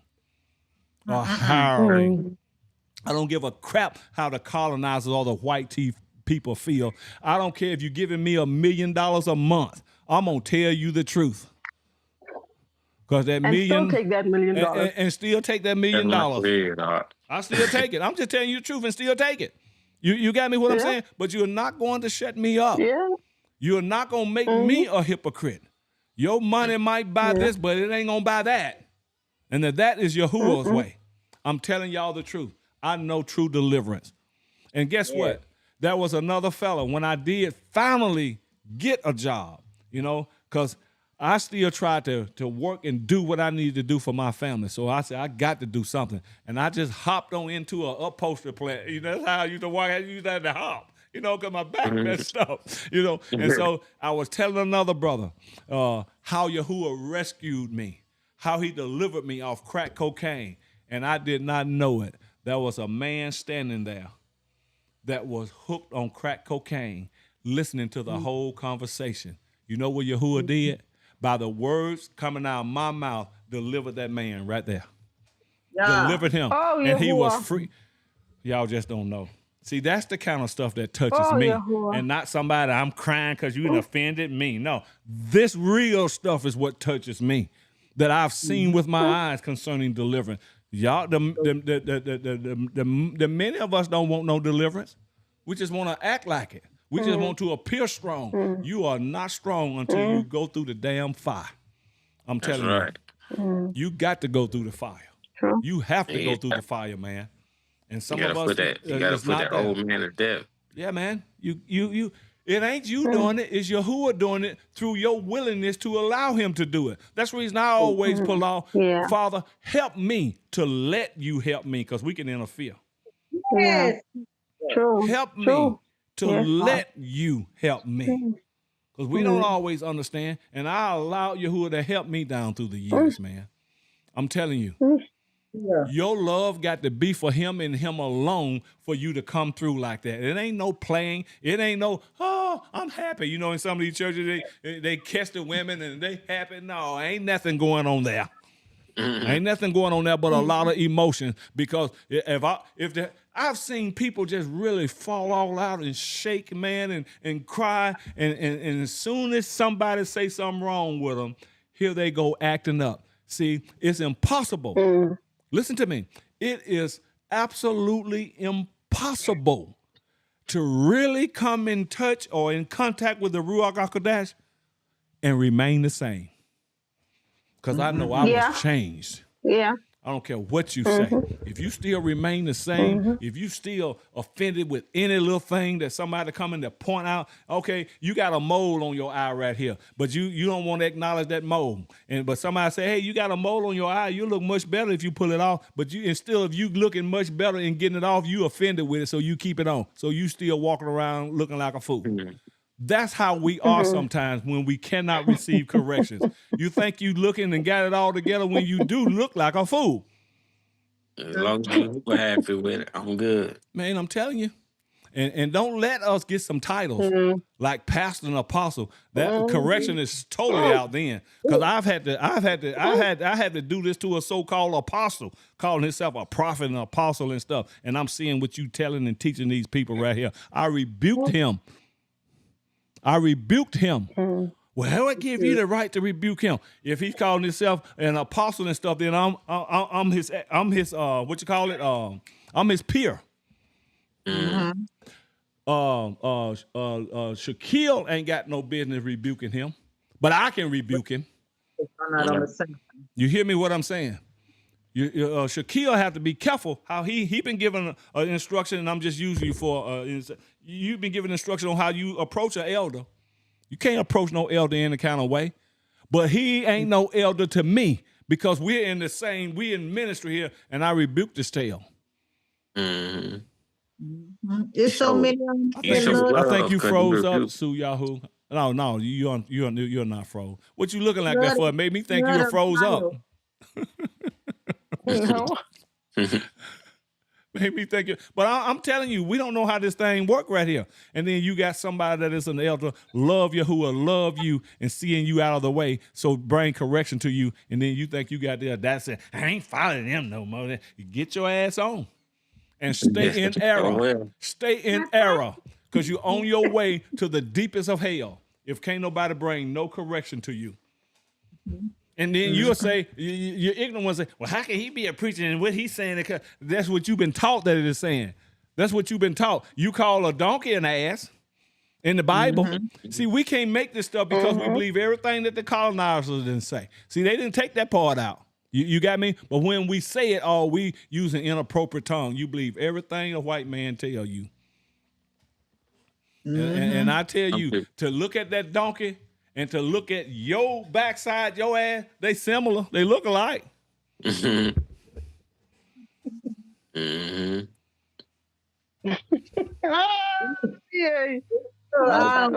I agree. Hey, you made me think about this song from back in the day. Y'all don't get me. Look at here. I'm telling you, I'm the lion and the lamb. Man, I love you. I have some fun with you. But when it's time for to whip your head, your butt with something, I'm able to do that too. You see? Come on.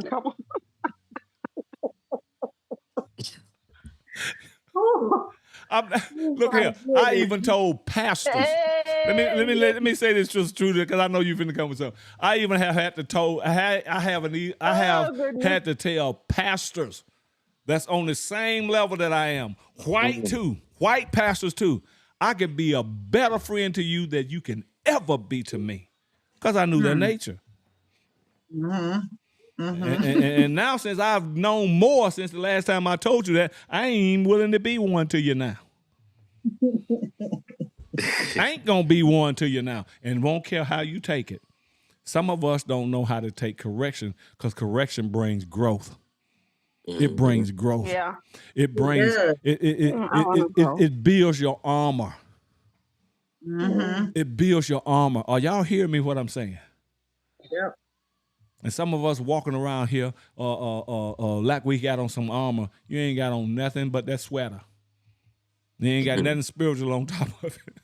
Negative as a jaybird. Go ahead, Sister Trudy. I see you. Hey! You crazy, True to be. McCody said you crazy, True to be. Look, you right though, Pastor. You is so right. You is so right. When you say the donkey butt, yeah, that's what they getting now. That's all what it is. Give me no big old thigh in that donkey butt. That's the song. And half of it fake, and y'all black women, y'all don't even need to add to that. Y'all got enough of it. Tear them up. I'm telling you, man. Telling the truth, but we don't want to be corrected because we want to do what we want to do. You want to do what you want to do. Yeah. That's the reason so many of us. You want to give this. Yeah, we're messed up, and we're just trying to be. See, the ruach of fakeness is in the earth now. That which they want you to see is not real, but they want it to appear as real. So that ruach is reigning in the air right now. So that's why you go get your butt loaded up to give the appearance. You don't have to. Y'all, I see your hand. Sister Yahoo. Go ahead. Shalom. I have to go, family. Oh, you waving bye-bye. Okay. Yeah. That's our signal too. We've been on here too long. My father, we've been on here 3 hours. So we're gonna get ready to go too. But are y'all following me what I'm saying though? Come on, please listen to me what I'm saying. Even those that are hearing, following. I love Yasharal. And I love you enough to tell you the truth. I can't lie to you and then go to bed and sleep at night, knowing that I didn't lie to you just for some whatever gain or whatever. I cannot do that. I just simply can't do it. Now, there's a lot of them out there that can. So you can call me whatever you want to call me. You can look at me however way you want to look at me. It ain't going to change nothing that Yahuwah is doing and has done through me to bring me to where I am now. But enough about me. I love y'all. I love y'all. And you really need to realize who Yahuwah have sent. You know, the scripture tells us in the Old Testament that Yahuwah sent saviors to his people. Saviors. Mm-hmm. But we sometimes could get so ignorant. Well, who you think you is? Jesus Christ. By hell, no. By hell, no. But who you think you is? Yahusha? No. He sent saviors. Anybody that he put his word in and information in and the ability in to bring deliverance to you, that's a savior that Yahuwah has sent. They kill them. Come on. They kill them. They get rid of our modern days. Of course. They've slaughtered them. They've killed them. This is the thing that get me though, Pastor. They use our very own to kill us. Yeah, they do that every time because we're easy. They know that we're easily targeted as traitors. Because we ain't never had nothing. We have had some, but you just don't know it on this side. Our forefathers was royalty, rich, beyond measure, and all that kind of stuff, But they'll buy you and you'll sell your own people out for $1, so to speak. We got to stop that and realize that it is our Father that owned the cattle on 1,000 hills. And all you got to do is ask, and it's going to be yours one day. That's your inheritance. So quit selling out to these people for these little dimes and nickels and stuff. Huh? They can't have the inheritance that he got for me. They done took enough. Come on now. Come on. It's sad how easy manipulated we are. Yeah, and our people are in error. That's just like, sadly mistaken, our people in Nigeria. Them people will beat your socks off. But that can't stop me from doing what Allure have allowed me to go and do there, because they'll do that. Hopefully, it'll bring about some change, and if not a change, it'll still be a witness against them how they are. It's time to trust in Yahuwah. Some things that Yahuwah tells us to do, it ain't coming really to bring about no change in your life, because he knows that you're set in your ways. So a lot of things that he do, he's coming to be a witness against you on the day of judgment. He know our ways and our rebellion. Yeah, all of that. That's just like what he told Moshe. He said, I call heaven and earth to witness, or the Shamayim and earth to witness against you this day. Sometimes we think he's doing something to do this here, but no, because he know your hard-hearted self ain't going to change. So I'm going to bring Alex to tell you some truth, and I know your hard health ain't going to change, but Alex is just a witness against you. A witness against you. Bringing truth. Bringing truth. Yahuwah so gangster. Our own sins will testify against us. Yes, man. But you would think that truth would be a witness for you.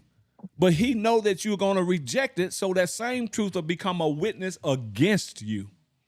We don't think about it like that. We don't think about it like that. You always rejecting truth, rejecting correction and stuff. And you think Yahuwah with you because you stood your ground. Your ground is shaky because you done built your house on some sand. So that truth that guy is bringing, or that woman is bringing, is actually a witness against you, because you're never going to get before Yahuwah and say, well, I thought this, and he'll bring Sister Trudy back across your eyes. Why didn't you accept what she was saying, Kuti? Because this is what I brought her in your life for, but you wouldn't receive it. So what Sister Trudy said in terms of the truth, now it is witnessing against you on the day of judgment. And you ain't going to have no excuse. No excuse whatsoever. That sound like Hosea 4:6, because it says, you have rejected knowledge, I also will reject you. Yeah, man. Come on. That's it. I'm telling you, help us to get it together. Listen, I gotta go, family. I love y'all so much. And listen, Sister Trudy, please pull us out, because ain't nobody even pull us in. We just come right off the bat. Freestyle. Yahuwah, we thank you for this gathering that we've had today, podcast, and obtaining knowledge that we need corrected and to grow, and how faith is to be used that you've given unto us. We ask that you forgive us for having lack of faith, creating heart and renew us the right spirit, the Ruach, so that we can be what you are calling us to be, not what man is calling us to be, not what people are, but what you are calling us and choosing us to be. I ask that you continue to be with Pastor Page through the week and his family, protect them from all hurt, harms, and danger, and everyone else that is a part of the Borrow group, and those who are not. Be with us. Open our eyes more and the more to your truth. Give us discernment of the leaven so that we can get it out of our systems. For we need your guidance, Yahuwah. We need the Ruach HaKodesh to continue to dwell with us day in and day out. Love us as we give us love towards each other, so that we are not committing sin towards our brothers and our sisters. Yahuwah, we love you. We thank you for this live again. Be with us through this new week that we are starting. Let us be in our purpose that you have for us. In your son, Yahuwah's name, I palau. Amen. Amen. Amen. Oh man, so be it. I appreciate that. Let me show y'all something that Ingrid, she's watching from YouTube. Let me put this comment up here.